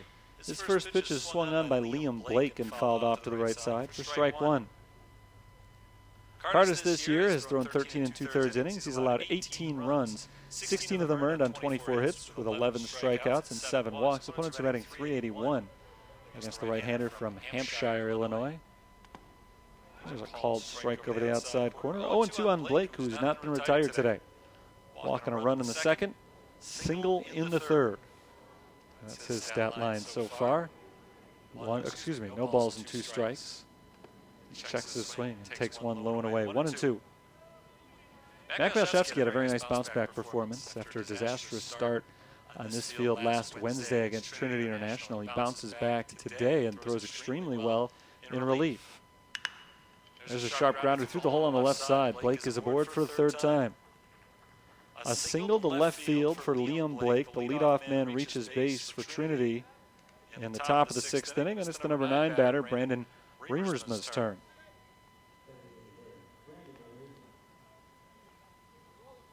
Malchevsky went 3 innings and 2/3. He only allowed 4 hits. 2 of them were to the first 2 batters he faced. He came in with the bases loaded and 1 out in the 2nd inning and allowed 2 inherited runners plus 1 of his own to score as Remersma bunts one down the first base line, picked up by Cardis, who throws to first in time for the out. It's a sacrifice, 1-3. Blake advances to second base. Nice job by the pitcher, Cardis, because that was a pretty good bunt. That was nearly an infield base hit. Remersma out by about half a step at first. Runner in scoring position now, 1 down. The batter is Sam Herzog, 0 for 3, but he has scored a run after reaching on an error in the 2nd inning. Herzog takes ball 1 outside from Cardis. Malchevsky again, he came in with the bases loaded, 1 out. He allowed 2 of those 3 runs to score. 1 of them was thrown out on the base paths. He allowed 1 of his own runs to score as well. So 3 1/3 innings, 1 run allowed today by Malchevsky as that ball is launched into right center field. It splits the gap. This is going to score Liam Blake. Sam Herzog around second base and hustling for third. The relay throw to third base is not in time. An RBI triple for Sam Herzog. Trinity Christian has added to their lead. It's 7-3. Sam Herzog picks up the RBI. It's his 15th this year. Triple number 1 for the left fielder. Here's Baker. So just to finish off what I was saying about Mac Malchevsky after the first pitch to Baker, which is in there for strike 1. 3 1/3 innings, he allowed 4 hits, but only 2 after the first 2 batters. He allowed 2 out of 3 inherited runners to score 1 run of his own. He struck out 2, and most impressively, he didn't walk anybody. Baker takes a strike up in the zone. It's 0-2. Malchevsky retired the last 5 batters that he faced, but 2 of the first 3 that Cardis has faced are on base or have reached base. One of them's already scored. 0-2 to Baker, tapped down the first base line in foul territory. Still 0-2. Cardis could use a strikeout right here. 11 of them in 13 2/3 innings for the season, so he's certainly capable. The infield is in at all 4 positions. He's got Baker where he wants him at 0-2. And there he does strike him out on the swing. Baker can't catch up. 2 down, a huge second out, and perhaps even bigger that it was a strikeout right there. Herzog, for the moment, is forced to stay at third base. And now the infield can back up. They don't have to be nearly as concerned about the base runner. It's Jake Thull's turn at bat. Thull is 1 for 3, a 2-run single and a run scored in the 2nd inning. He's already driven in his 51st and 52nd runs of the year. He's got a chance at 53 right now with a base hit. But with 2 outs now, Cardis can get out of the inning if he retires Thull, and he can't do that. It's 2-hopper up the middle and a base hit for Jake Thull as that ball reaches center. Herzog comes in to score. It's now a 5-run lead for Trinity Christian, 8-3. Second hit of the ball game for the catcher, Jake Thole. He's got 3 RBIs and now up to a whopping 53 runs batted in just 44 games played this year. That's a killer for St. Francis. After Cardis just came up with that huge strikeout of Chris Baker, Thole makes it all null with an RBI base hit with 2 outs. And now it's Alex Nisley with a chance to pull away even further. 8 unanswered runs for Trinity Christian after they trailed 3-0 in the first inning. Nisley swings the first pitch and rolls it right back to the pitcher's mound. Cardis gloves it, throws to first, and ends the inning. Second assist of the inning for Cardis. He also struck a batter out, but 2 runs score for Trinity Christian on 3 hits. They leave 1 on our way to the bottom of the 6th inning. It's 8-3. Trinity leads.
Five-run lead for Trinity Christian. It's their biggest of the game, and we're into the bottom of the 6th inning. 8-3 is the score. New pitcher for the Trolls. It's their 4th of the game, and it's Ramon Flores, the sophomore, on for the 5th time this year. No record, a 2.25 ERA. In 4 innings, he's allowed 1 run on 4 hits, 2 walks, 2 strikeouts. Opponents are batting .267 against him this year. He relieves Jared Smaga, who did the job. Came in with a 13.5 ERA on the season, but he pitched well. 2 innings, 1 hit, no runs allowed. First pitch from Flores hits the outside corner for strike 1 on Josh Tesh. Tesh, Peterson, and Nicholson are the scheduled batters this inning for the Fighting Saints. Flores sets for the 0-1. Lobs it up there, and Tesh hits it in the air, deep right field. It's playable. Backing up and making the grab is Will Culture, 1 away.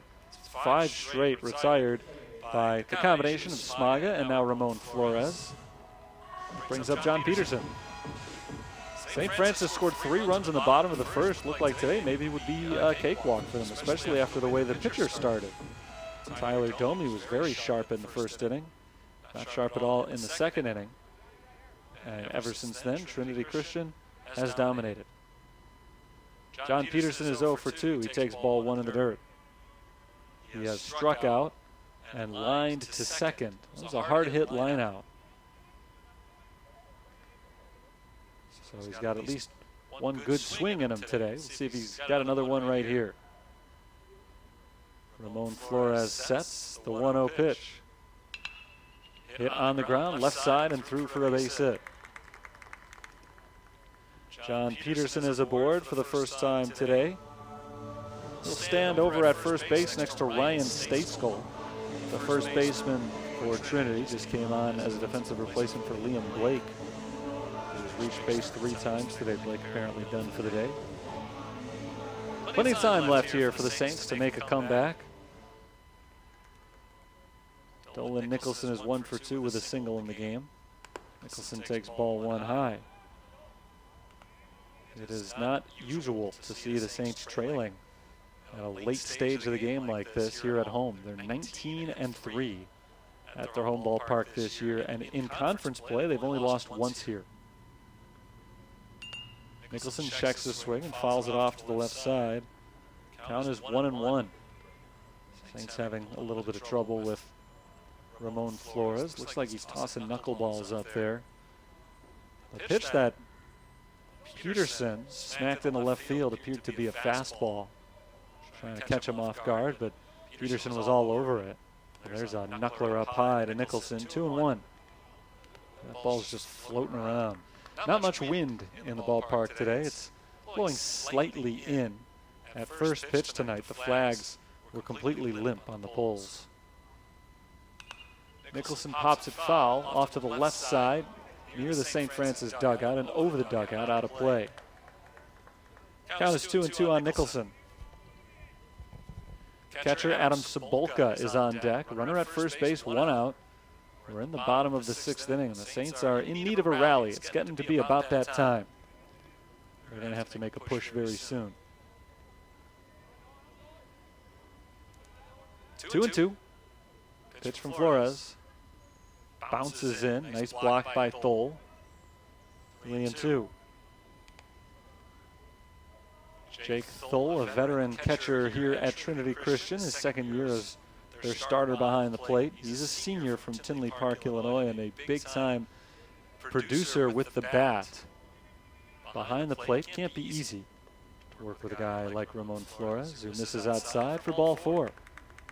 Nicholson is aboard on the 1-out walk. Peterson advances to second. 2 on with 1 out, and the batter is Cebulka.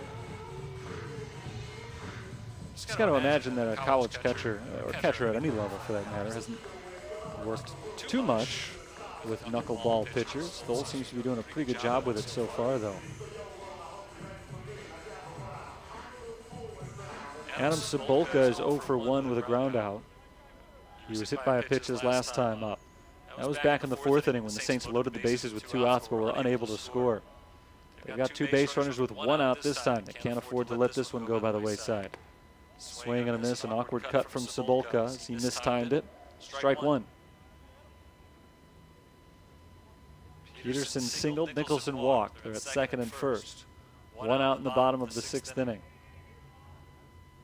Adam Cebulka, a .211 hitter at the plate. He's got 3 homers, 23 RBIs this year.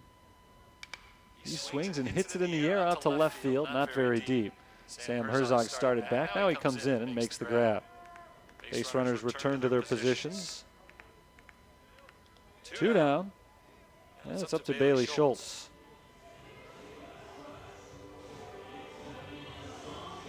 Schultz bats for the 3rd time today. He's 0 for 1. Grounded out to the shortstop in the 2nd inning. He walked and was stranded at first base in the 4th. Schultz is only a 170 hitter on the season. We've seen his value to the lineup today. He made a sensational diving catch a couple of innings ago. But right now they need something offensively out of him. He takes ball 1 low. This is the exact same situation that Schultz came up in the 4th inning. At first and second and 2 outs, trying to keep the rally alive. He ended up drawing a walk to load the bases. Saints wouldn't mind one of those right here. They certainly wouldn't mind a base hit. Travis Schoonover waits on deck, hoping for an opportunity in the 6th.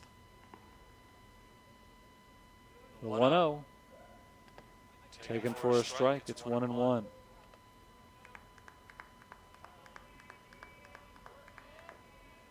Conference play wraps up today for St. Francis and Trinity Christian. Both teams using their bullpens liberally. There's a bouncer for a ball, 2-1. I think that's the 2nd or 3rd pitch that's hit the dirt. Jake Thole's been able to stop all of them. Again, not easy for a college catcher to be charged with catching a guy like this. Ramon Flores has been effective this year, but you know he's going to be wild often. A guy who's throwing knuckleballs as consistently as he is. He misses for ball 3 on Schultz. bullpen is active right now for Trinity Christian. They've already used 4 pitchers to get through 5 1/3 innings, or 5 2/3 innings rather. 3-1 on Schultz, looking potentially to load the bases. And he does, ball 4 outside. Nicholson to second, Peterson to third. Base is loaded, 2 outs for Travis Schoonover, and he gets a chance for a redo here. Schoonover came up with the bases loaded and 2 outs in the 4th inning. He certainly had a good enough swing on the ball to drive in a few runs.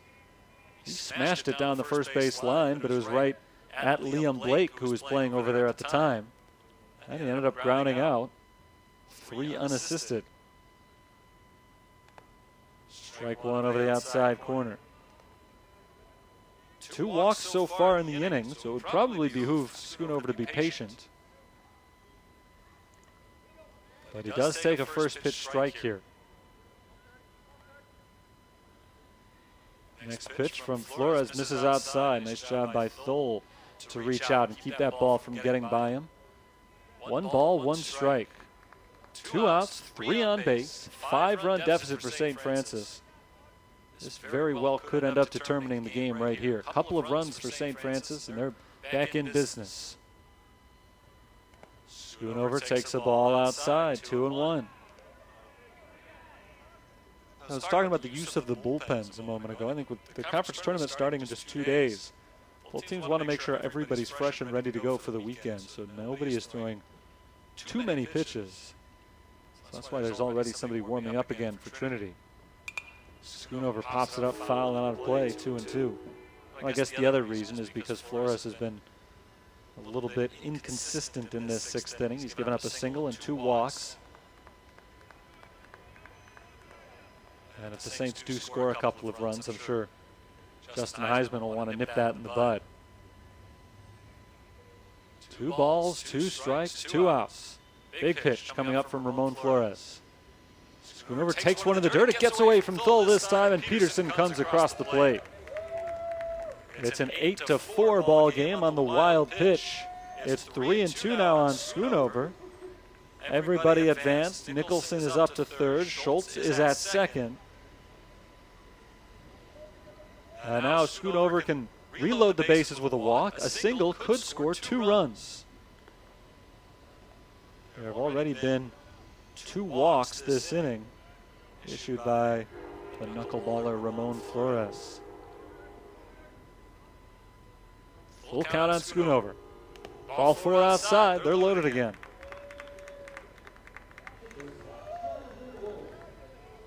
We'll see if the Trolls end up making the move down to the bullpen. They do have a right-hander apparently ready to go. Flores has now walked 3 of the last 4 batters he's faced. 4 of the 6 men he's gone up against this inning have reached base against him. But he'll stay in apparently to face Jonathan Wolf. Wolf is 0 for 1 with a ground out. Came on defensively a few innings ago.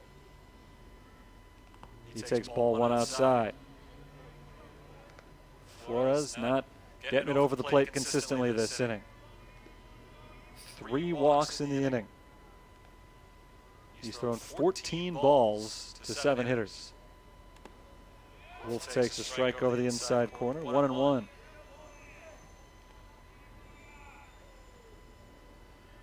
Eleven strikes to those 14 balls thrown by Flores so far. Huge at bat for Wolf in a 4-run game. He represents the tying run as he bounces it to third base, gloved cleanly by Nisley. The throw to second is in time to force out Schoonover. And for the second time in 3 innings, the Saints leave the bases loaded. This time they do at least get 1 run.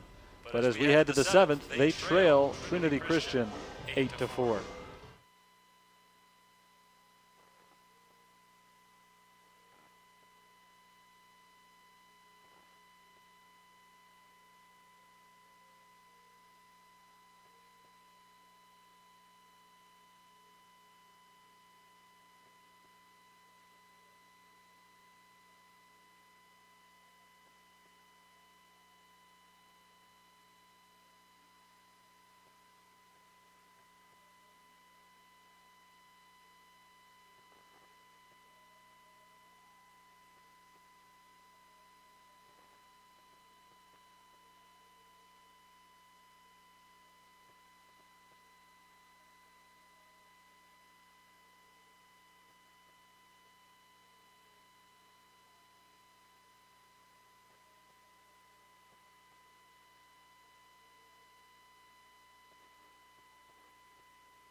Top of the 7th inning, 8-4. Trinity leads St. Francis.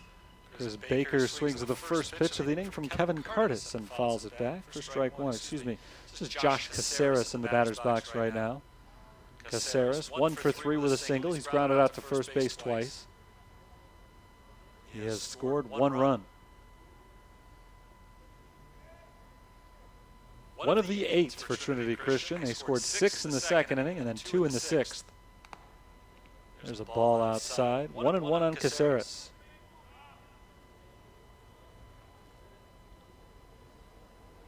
St. Francis has 3 runs in the 1st, 1 in the 6th. Ball outside, 2-1. Saints have left a few more chances on base. Trinity has left 5 base runners through 6 innings, never more than 1 in an inning, though. Ball outside from Curtis, 3-1. He's missed on 3 in a row. St. Francis has left 7 men on base. So they haven't had a ton of opportunities, but the ones they've had, they've been golden. They just haven't been able to capitalize. Fouled away, 3-2, because they've left them loaded twice. They've been shut down in a couple of innings. When they've had runners, they've had multiple runners. In the 4th and 6th, they left the bases loaded. Only scored 1 run in those 2 opportunities. Ball outside. Caceres is aboard a leadoff walk. First walk issued by Kevin Curtis, and it's the first walk given out by a St. Francis pitcher since the 2nd inning. And that was after there were 5 of them, if you include 1 hit batter in the first 2 innings, but none between then and now. Leadoff man is aboard here in the 7th. Here's Will Kulcher, Kulcher. Kulcher takes strike 1 over the inside corner. Kulcher's 0 for 2 today, but he has reached base once and scored 1 run. He was the one hit by the pitch back in the 2nd inning.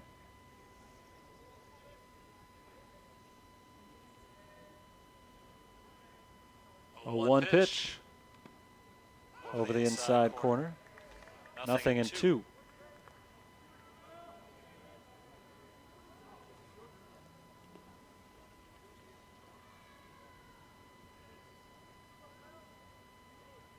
Caceres takes his lead from first, and Curtis fires over in that direction.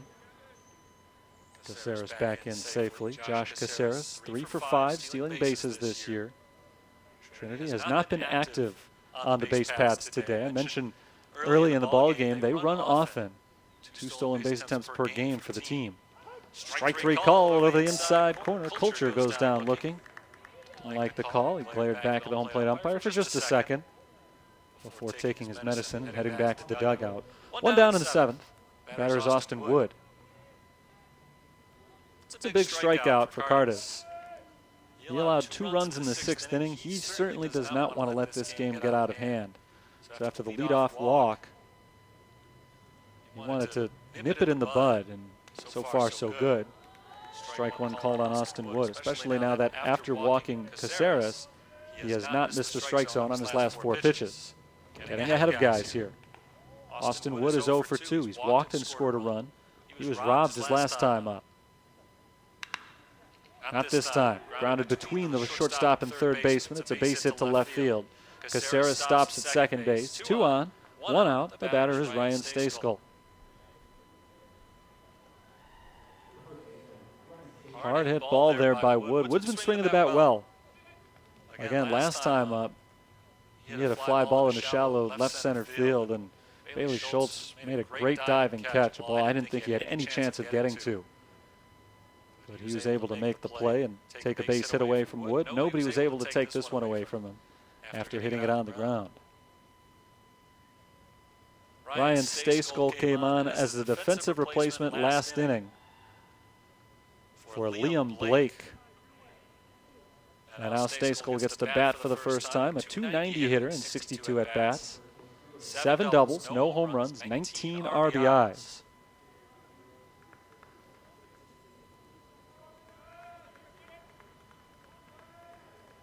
Looks like we got a pinch runner, I believe, over at first base.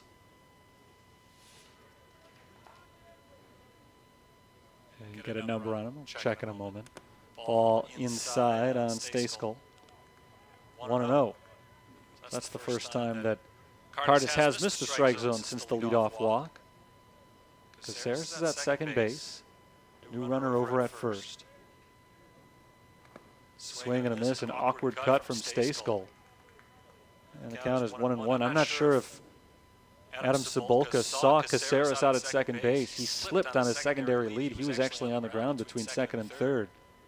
So Cebulka had thrown it right down there. I think he probably would have been able to pick him off, but I'm not sure he recognized it right away. Tossed it back to the pitcher. No harm, no foul for either guy, I guess. Stay-Skull fouls it back. It's 1-2. 1 out, 2 on. It's a 4-run lead for Trinity, and we're at a late enough stage in the game. St. Francis really can't afford to go down by much more than this. So these are huge base runners.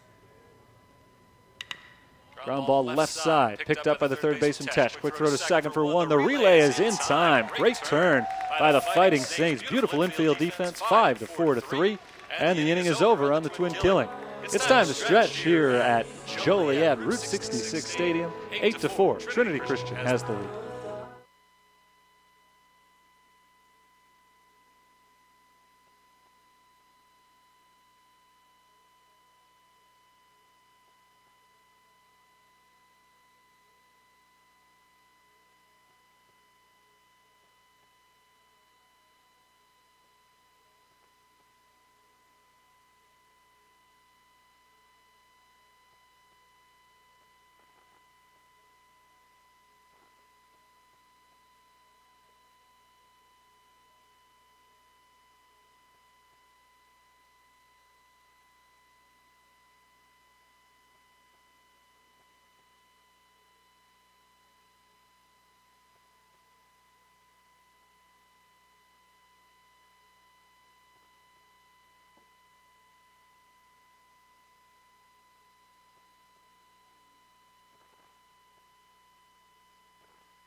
Bottom of the seventh inning, 8-4. Trinity Christian leads St. Francis.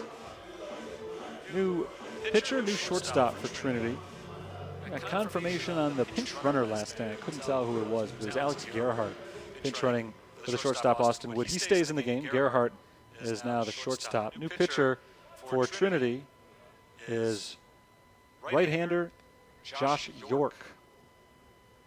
York is a junior from Zeeland, Michigan. Right-hander relieves Ramon Flores and faces Joe McGuire. He misses up and in for ball one. York is the fifth pitcher of the ball game for Trinity Christian. Nobody has lasted more than 2 innings so far. Justin Heisman really cycling through him, using just about everybody. Ball inside. The count is 2-0. Flores had some trouble last inning. He allowed 3 walks and a single, and 1 run scored against him, but that was it. He left the bases loaded, so he was able to pitch out of it despite his control problems. Ball up and in. Speaking of control problems, 3-0 now on Joe McGuire.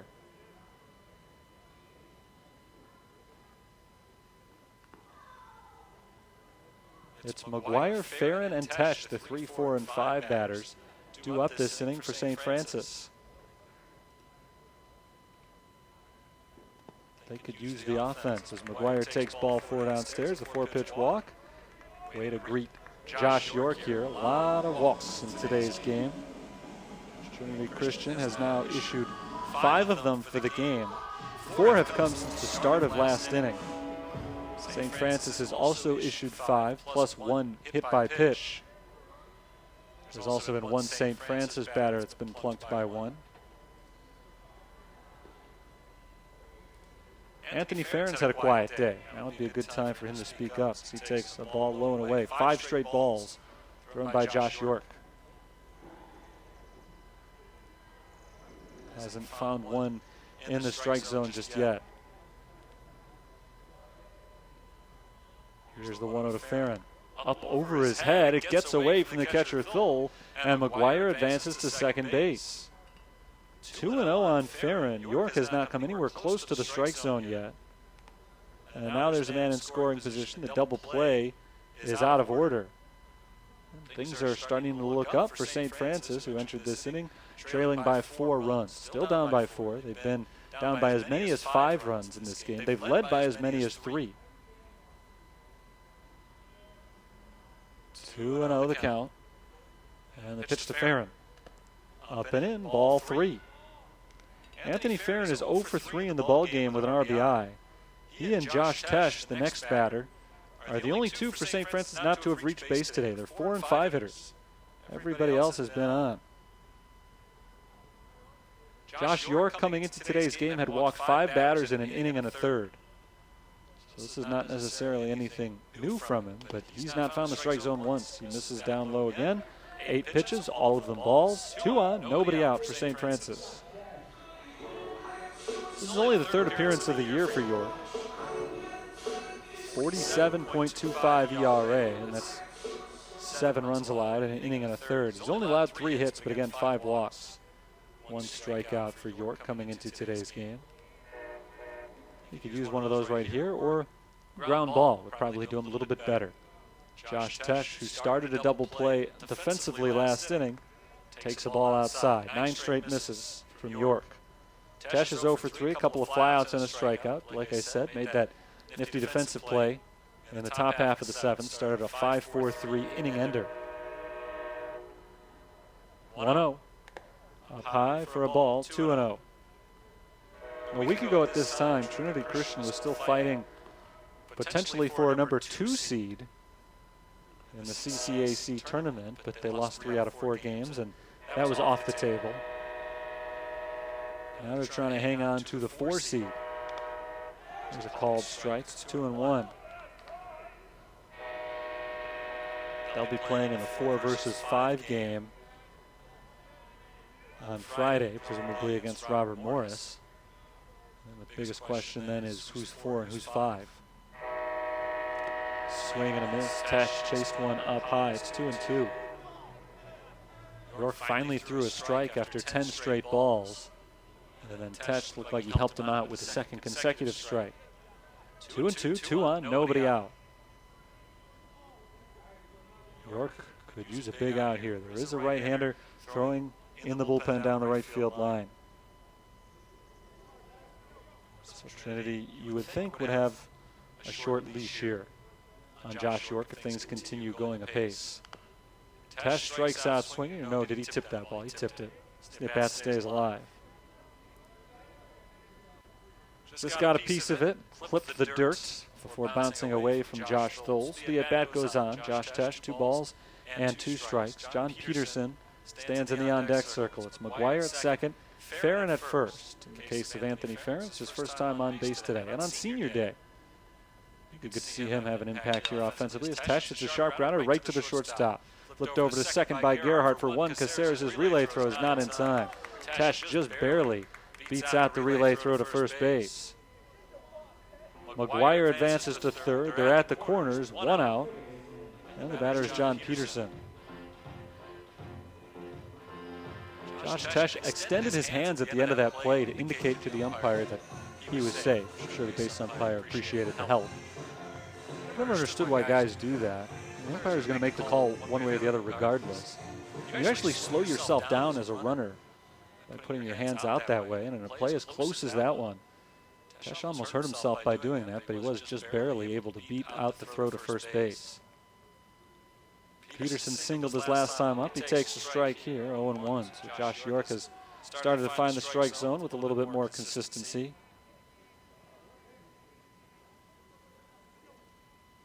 0-1 on Peterson, 1 for 3 with a run scored in the game.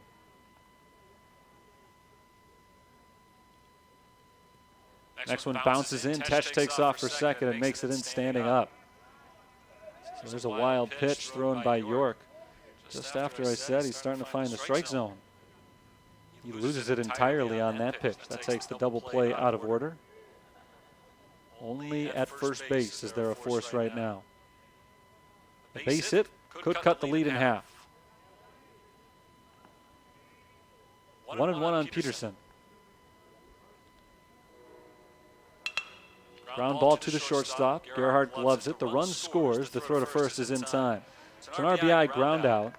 2 down in the inning. Tesh remains at second base. Peterson is out 6-3. And McGuire crosses the plate. So 1 run. Not exactly what they were looking for there, hoping to turn it into a big inning. They still have a chance to do that with 2 outs, but they'll take any run they can get right now. They're chipping away. Down 8-3. They scored 1 in the 6th, and now 1 so far in the 7th. It's an 8-5 ball game. And the batter, Dolan Nicholson, looking to reach base for the 3rd time today. He's 1 for 2 with a single and a walk. First pitch is in the dirt from York, 1-0.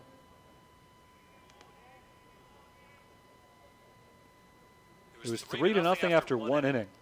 Trinity scored 8 unanswered runs, and then after the 8, St. Francis answered. 1 in the 6th, 1 in the 7th. The runner at second in the bottom of the 7th. They may not be done just yet. Nicholson takes high. 2-0. If Dolan Nicholson reaches base and extends the inning, Adam Cebulka will bat next. Nobody throwing in the St. Francis bullpen. Kevin Cardis has thrown 2 frames so far. He looks like he is ready to go for a 3rd. Strike over the outer edge of the plate. 2-1.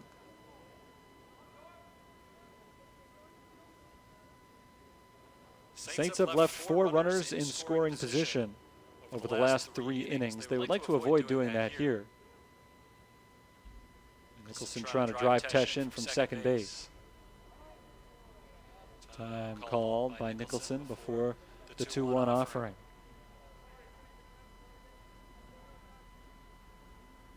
St. Francis is just 7-13 in road games this year, but they have been nearly unbeatable at home. 19-3 as Nicholson taps it down the first baseline foul. 2-2. Trying to keep that sterling record going. Improved to 20-3 here at home for the season. They've won 6 consecutive home games. They've won 18 of their last 19 here in Joliet. 2-2 count, 2 outs and a runner at second. Nicholson takes ball 3 upstairs. Full count. The plot thickens here in the bottom of the 7th inning. St. Francis trying to make a game out of this after trailing by 5 runs as late as the 6th inning. Payoff pitch. Up high, he walked him. It's the 3rd walk of the inning issued by Josh York. 2 on, 2 out. And the batter is Adam Cebulka. Josh York has been all over the place here in this 7th inning appearance. Again, just his 3rd outing of the season. So he hasn't had all that many opportunities. But this is the reason why. That's now 8 walks for him in 2 innings pitched this year. He's thrown 15 balls this inning. 8 strikes, so just about 2-1. And now it is exactly 2-1 as Adam Cebulka takes the 16th ball of the inning. Up high, it's 1-0. A walk here would load the bases with Bailey Schultz waiting on deck. Of course, a hit is what he's looking for. Trying to score Josh Tesh from second base. Ball high, 2-0. There's a right-hander who's been ready down in the Trinity bullpen. Justin Heisman trying to get Josh York through this inning. has been difficult, though. 2-0. Up and in, ball 3. So to go along with the fact he's thrown 18 balls and only 8 strikes, he's walked 3 of 5 batters, and he's thrown a wild pitch. Saints don't have a hit this inning. That's been the story of this game in some ways. Trinity had a 6-run, 3-hit second inning. Very similar to this one. Just a lot of walks. Speaking of a lot of walks, that one misses low. That's the 4th free pass issued this inning, and the bases are loaded. Tesh to third, Nicholson to second, Cebulka is at first, and that will do it for Josh York. He walked 4 of the 6 batters he faced. So far, he's allowed 1 run. He leaves with the bases loaded. New pitcher coming on for Trinity. I'll tell you about him and get you the conclusion of this very exciting 7th inning in just a moment. 8-5, Trinity Christian leads.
With the bases loaded and 2 outs, the Saints trail by 3. They've got the tying run on base in the bottom of the 7th. And the new pitcher for Trinity is right-hander Joseph Cabas. Cabas on for the 11th time out of the bullpen this year. He's 1-2 with a 13.97 ERA. In 9 2/3 innings, he's allowed 16 runs, 15 of them earned on 20 hits with 13 walks and 8 strikeouts. Opponents are batting .426 against him this season. So the bases are loaded all on walks, and Trinity brings out of the bullpen a man who's walked 13 in 9 2/3 innings on the season. We'll see how patient Bailey Schultz is in this at-bat. He's already walked twice today. Both of his previous free passes have been issued to load the bases. Now the bases are already loaded. He could force in a run if he gets on. Schultz takes ball 1 up high. Cabas' predecessor, Josh York, threw 19 of his 27 pitches for balls, and the first one thrown by Cabas is out of the zone as well. That one is in the zone. It's 1-1 on Bailey Schultz. 1 run is already in, the bases are loaded, and the Saints don't have a hit in the bottom of the 7th inning. In fact, in the last 2 innings, they've had 8 base runners and 1 hit. Schultz takes high, 2-1. Probably fair to say this hasn't been a well-pitched game. Anytime there are 13 runs scored, that's usually true, but today definitively it's been more poor pitching rather than good hitting. Ball 3 downstairs on Schultz, 3-1. And the reason I say that is because there have been 15 combined hits in the game. There have been 15 combined walks plus hit batters.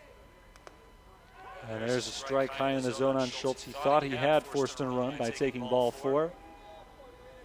Just did find the zone, and now the count is 3-2. So the runners will be on the move. Cebulka at first, Nicholson at second, Tesh at third. 2 outs in the inning. Actually, I should say Noah Carraro at first base, courtesy runner for the catcher Cebulka. The other 2 base runners I mentioned are accurate. 1 run is already in this inning. Payoff pitch. Schultz swings and pops it up behind home plate, and that ball is out of play. Still 3-2 on Bailey Schultz. Schultz has played such an offensive impact in this game. Without getting a hit, he's drawn 2 huge walks. None, of course, would be bigger than this one. It would force in a run. But still looking to come up with that big hit as well. He could score maybe 2 or 3 runs on a hit. Schultz does swing. He flies it out to center field. Looks to be playable for Baker. He comes on, makes the catch, and ends the inning. For the 3rd time in the last 4 innings, the Saints leave the bases loaded. They score just 1 in the 7th. We go to the 8th, 8-5 Trinity.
Top of the 8th inning. It's been an ugly couple of innings. A lot of walks issued these last few, and St. Francis has got to be frustrated with the way they have failed to cash in on opportunities. Over the last 3 innings, they've loaded, or I should say over the last 4 innings, they've left the bases loaded 3 times and have managed just 2 total runs in those 3 frames. But they're in it. They were down by 5. Now it's just a 3-run game as Brandon Riemersma leads off the top of the 8th for Trinity and bounces it foul down the left side. Strike 1. Riemersma's 0 for 2. He's got an RBI on a ground out. He has struck out, and he's dropped down a sacrifice bunt.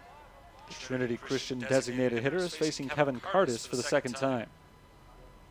Cardis' 0-1 offering is taken high for a ball, 1-1.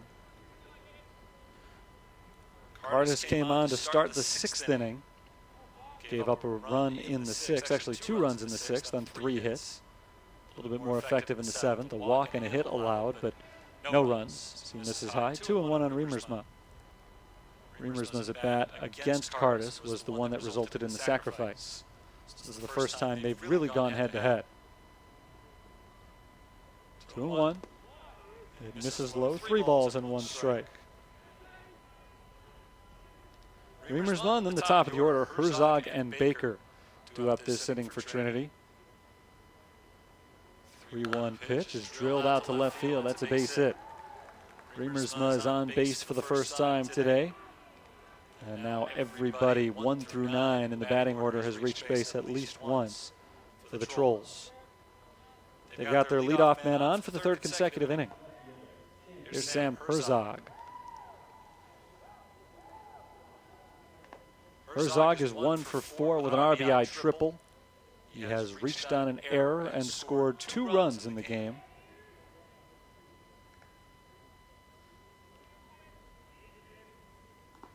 Kevin Cardis is the 3rd St. Francis pitcher of the ball game. The starter, Tyler Domi, went an inning and a 3rd and allowed 5 runs. Mac Malshevsky gave up 1 run in 3 2/3 innings, was unearned.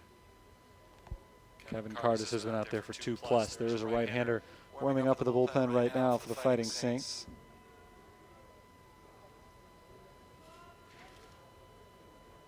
Kyle Massaro is the one getting loose. Cardis trying to get through the 8th, though.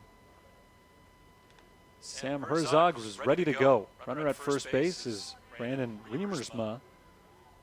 He takes off from first as Herzog fouls it away for strike 1. Riemersma's got 3 steals. Looked like might have been a hit and run on right there. Riemersma, the number 9 batter. is the DH. Always weird to see a DH hitting ninth. He's been a big-time producer, but just a freshman, hitting .324 this year.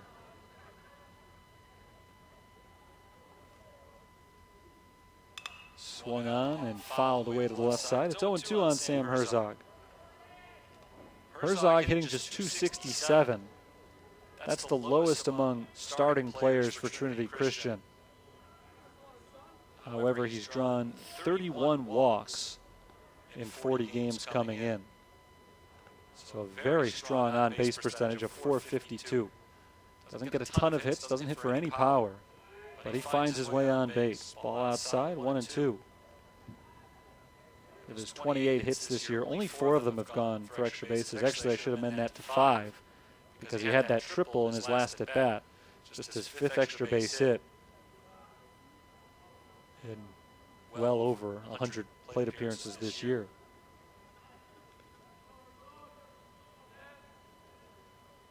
On top of all of that, he's only struck out 6 times.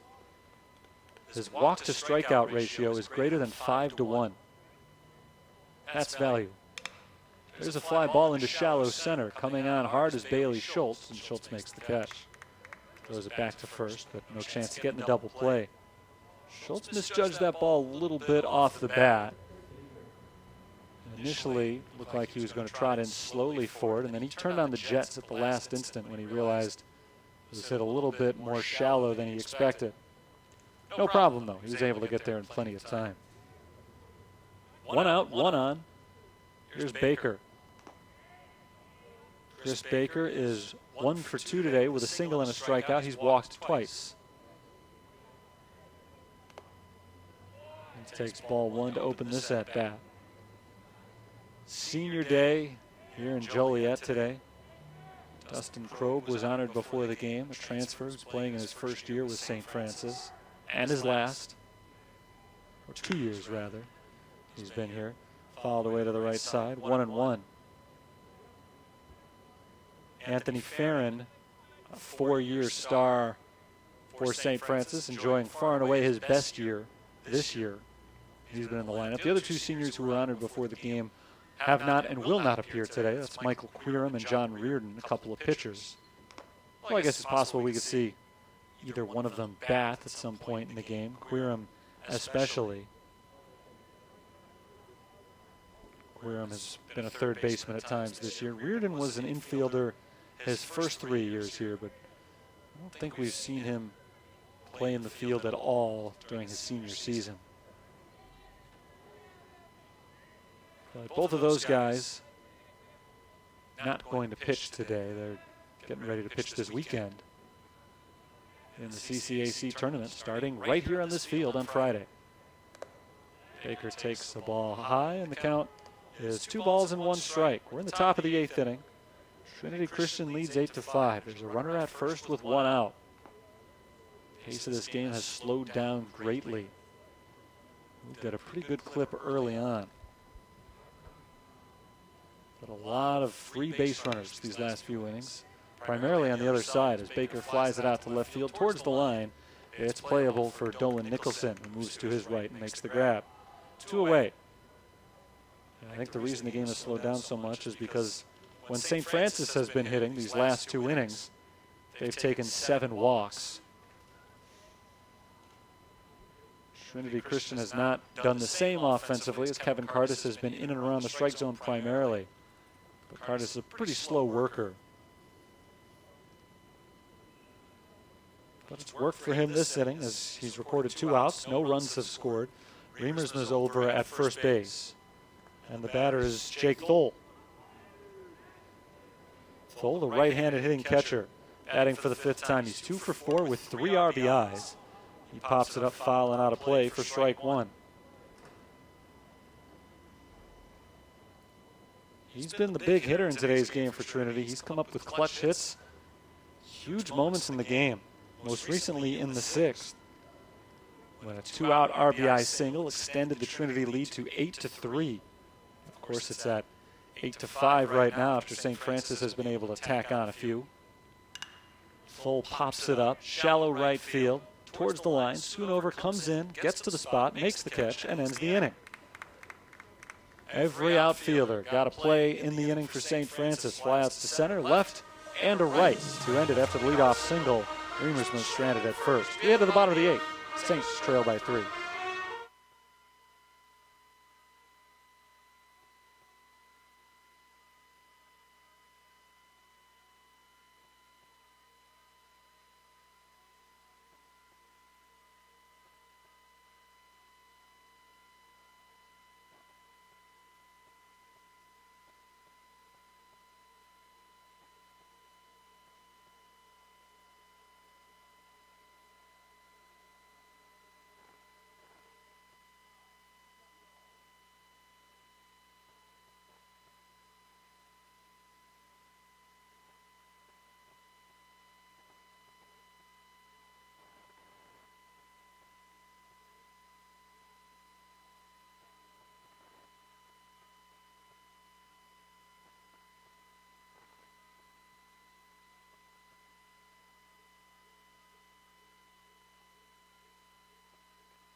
Top of the order for St. Francis in the bottom of the 8th inning, chasing 3 runs.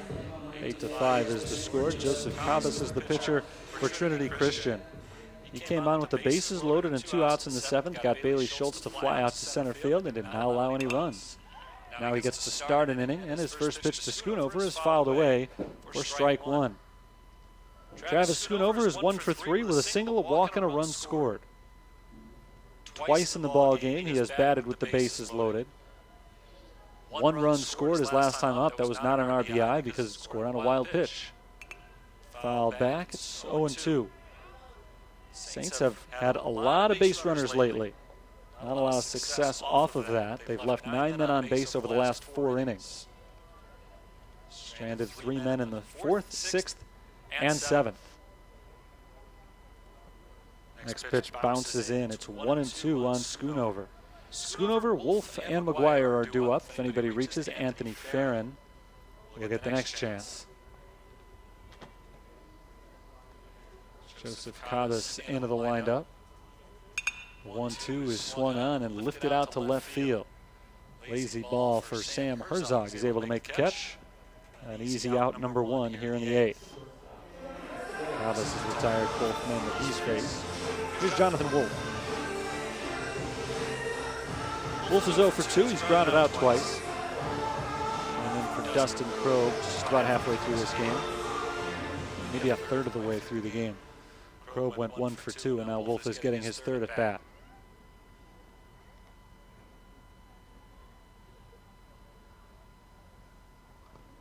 First pitch from Cabas misses low for ball 1.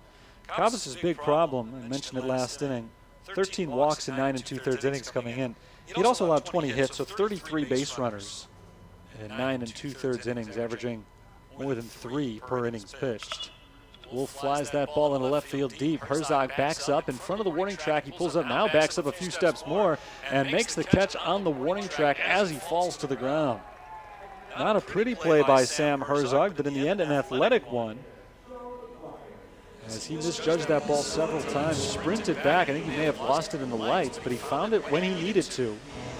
And he's able to make the catch as he falls down. Nice glove work at the end there to retire Wolf for the 2nd out of the inning. Here's Joe McGuire. 3 batters up and 3 flyouts against Joseph Cabas so far. McGuire, though, has had a whale of a ball game. 2 for 3, a single, a triple, a walk, 2 RBIs, and 2 runs scored. He has been directly involved in 4 of St. Francis's 5 runs today. He takes ball one downstairs. Saints have just 4 outs to play with. Their 19-3 home record is on the line. Trying to improve to 20-3 at Route 66 Stadium for the year. Next swing, it's a strike over the inner third. It's 1-1. 6-game home winning streak is on the line.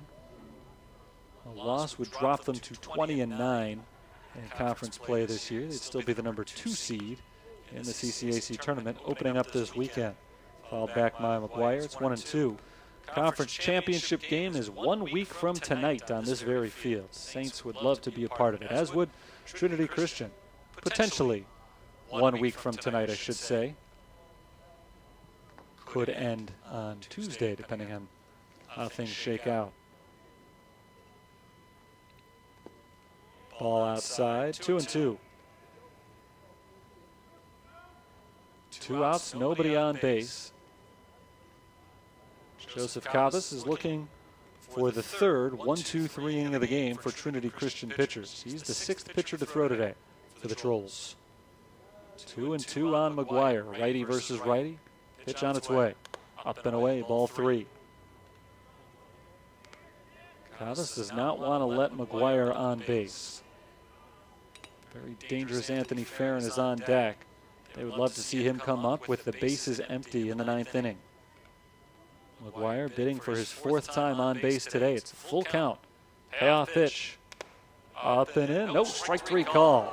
McGuire tossed his bat aside, thought he had drawn the walk, and he was literally hopping mad after that call, but he is out number 3 as he goes down looking for the 2nd time today. It's a 1-2-3 frame worked by Cavas. We head to the 9th, 8-5, Trinity Christian.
Top of the 9th inning, 8-5 is our score. Trinity Christian leads the University of St. Francis. Trolls will try to add a few more insurance runs here in the 9th. They've got their 4, 5, and 6 hitters due up against a new pitcher for St. Francis. It's right-hander Kyle Massaro on for the 4th time. He has no record and a 13.5 ERA. He faces Alex Snisley to lead things off. 1 for 4 with an RBI double in the game. And he takes ball 1 outside. Massaro this year has thrown 3 1/3 innings. He's allowed 6 runs, 5 of them earned on 5 hits. 0 strikeouts, 3 walks. Opponents batting .333 against him on the year. There's a high fly ball, shallow left field towards the line. Third baseman and shortstop both backing up on it. It's Jonathan Wolf, the shortstop, making the grab right down the line in fair territory for out number 1. Looked like Josh Tesh, the third baseman, lost that ball. Calling for a little bit of help. Fortunately, it was Wolf's ball all the way anyway. Not sure if Dolan Nicholson had enough time to get in from left field to make the play, but it was a moot point. Wolf got to it, one away. Here's Josh Caceres. He takes a power cut for strike one. Caceres is 1 for 3 with a single, a walk, and a run scored. Facing Kyle Massaro for the first time. Massaro, the 5th pitcher of the day for the Fighting Saints. He follows Domi Malshevsky and most recently Kevin Cardis. Cardis pitched 3 innings for the Fighting Saints. He allowed 5 hits and a walk, but only 2 runs. Swing and a miss from Caceres, strike 2. Count is 1-2. Takes off his helmet, takes a little walk before heading back to the batter's box. Not happy with that swing. Fastball up and in. Almost protecting himself more than anything. He was not able to hold up on the cut. 1 out, nobody on. It's 1-2 on Caceres. Massaro trying to put him away, and he does. Swung on and missed, strike 3. Massaro's got his first strikeout of the season in 4 innings pitched. 2 away. The last 5 Trolls have been retired. And the batter is Will Coulter. Coulter is 0 for 3 in the ballgame today. He's flown out, lined out to left on a nice sliding grab made by Dolan Nicholson. Struck out looking in his last at-bat, but he has scored a run today after getting hit by a pitch in the 2nd inning. He swings at the first ball, flies it out to right center. Long run for Bailey Schultz, who makes a sliding grab out in center. And Coulter is robbed for the 2nd time today. That's the 2nd great catch for Bailey Schultz as he avoids Travis Schoonover and makes the sliding play out in right center. It's a 1-2-3 inning. The 2nd one of those procured by the St. Francis pitching staff today. We'll head to the bottom of the 9th. Last chance coming up for the Fighting Saints. They need at least 3.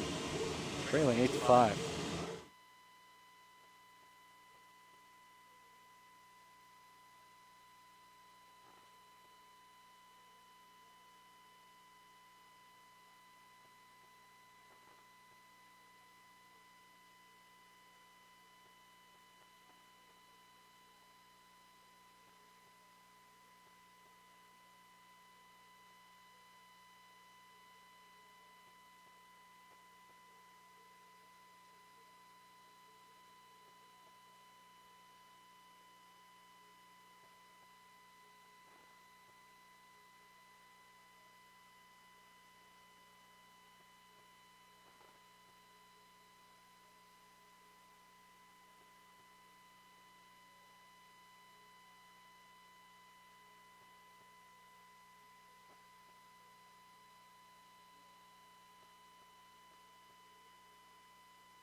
(8-5). Trinity Christian to the bottom of the 9th inning. Last chance for the Fighting Saints.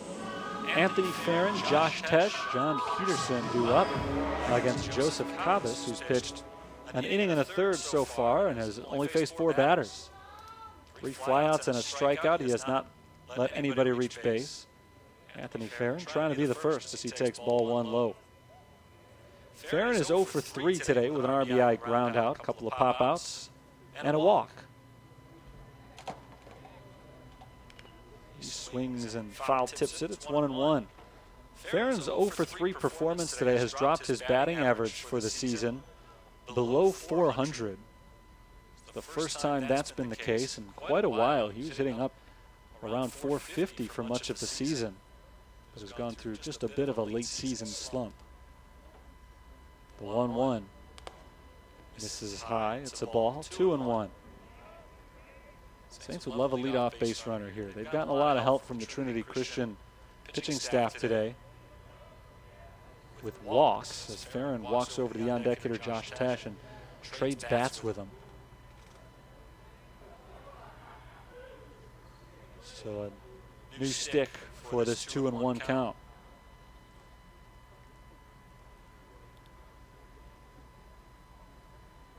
Cabas into the windup for the 2-ball, 1 strike offering.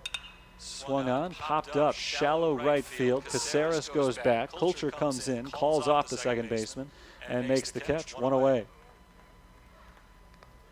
5 up, 5 down against Cabas. Here's Tesh. The brunt of the offense for St. Francis has come from free passes. They've only got 6 hits in the ball game, but they've been given 9 free base runners. 8 walks, 1 hit batter. Cavas, though, has been in the strike zone primarily. Josh Tesh takes strike 1. Tesh is 0 for 4. Reached on a fielder's choice in the 7th inning.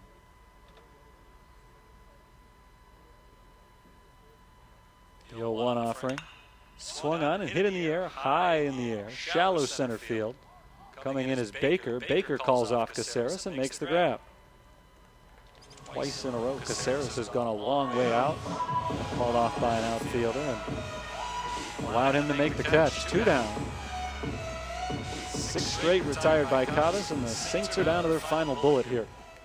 John Peterson is the final chance. He is 1 for 4 with a single and a run scored in the 6th. An RBI ground out in the 7th. He's looking to start a 2-out rally. Takes a wild swing for strike 1 on the first pitch. And again, this game will not have any serious bearing on the standings for St. Francis. Still, they were trying to end the regular season on a win. Peterson takes a ball high, 1-1, and still are. Today was originally scheduled to be the non-conference showdown with Division II Lewis, the yearly rivalry. Because of all the rain this week, they had to reschedule the Trinity Christian game, the rain out from this weekend, to today. Peterson fouls it away, 1-2. Saints are down to their final strike. 2 outs, nobody on base, 8-5 in the bottom of the 9th. Here's the 1-2. Up a little bit high, 2 balls and 2 strikes. Dolan Nicholson waits on deck. He needs Peterson to reach base, though, to bring him to the batter's box. 2 balls, 2 strikes, 2 outs the pitch. Up high, it's full. Well, the last thing Cavas wants to do right now is walk John Peterson with 2 outs to keep the game going, so Peterson can expect to see something to hit here, you would think.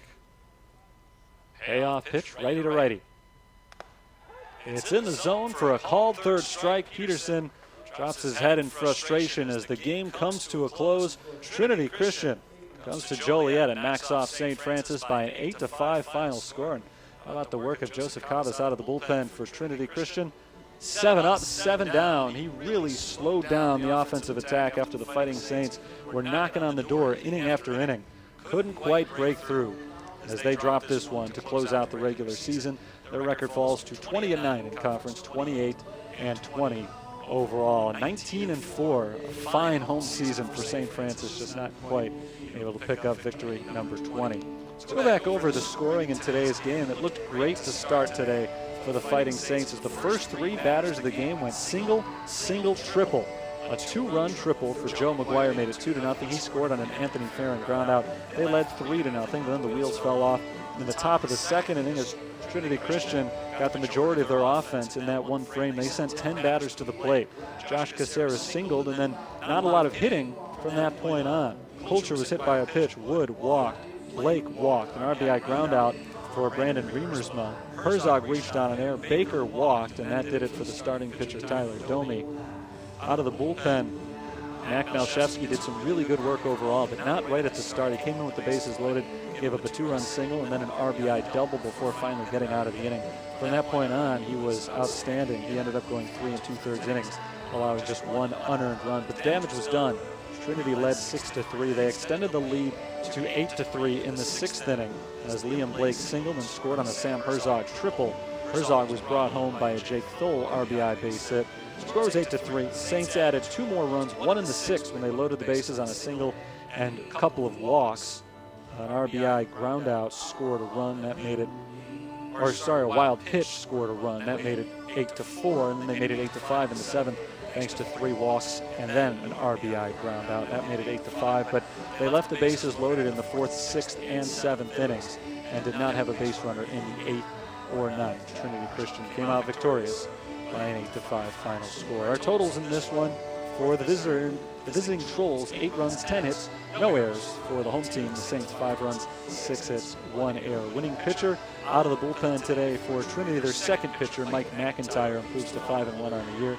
Losing pitcher is Tyler Domi. He's 3-2. Joseph Cavas picks up his first save of the season.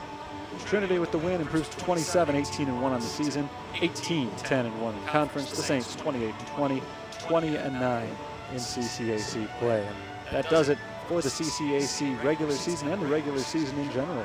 For St. Francis, the next time they lace them up, it'll be this Friday in the CCAC tournament, played right here at Route 66 Stadium. Should be a good one for the Fighting Saints on Friday. They've got their 3 stalwart pitchers rested up, ready to go for the start of that tournament, and they're geared up to make a run. They have been almost unbeatable, today notwithstanding, here on their home field, and so they'll look to do some damage over the weekend as well. That's going to do it for today's broadcast. Saints fall to the Trolls by an 8-5 final score. Until next time, this is Terry Bonadonna signing off for the University of St. Francis. Good night, all.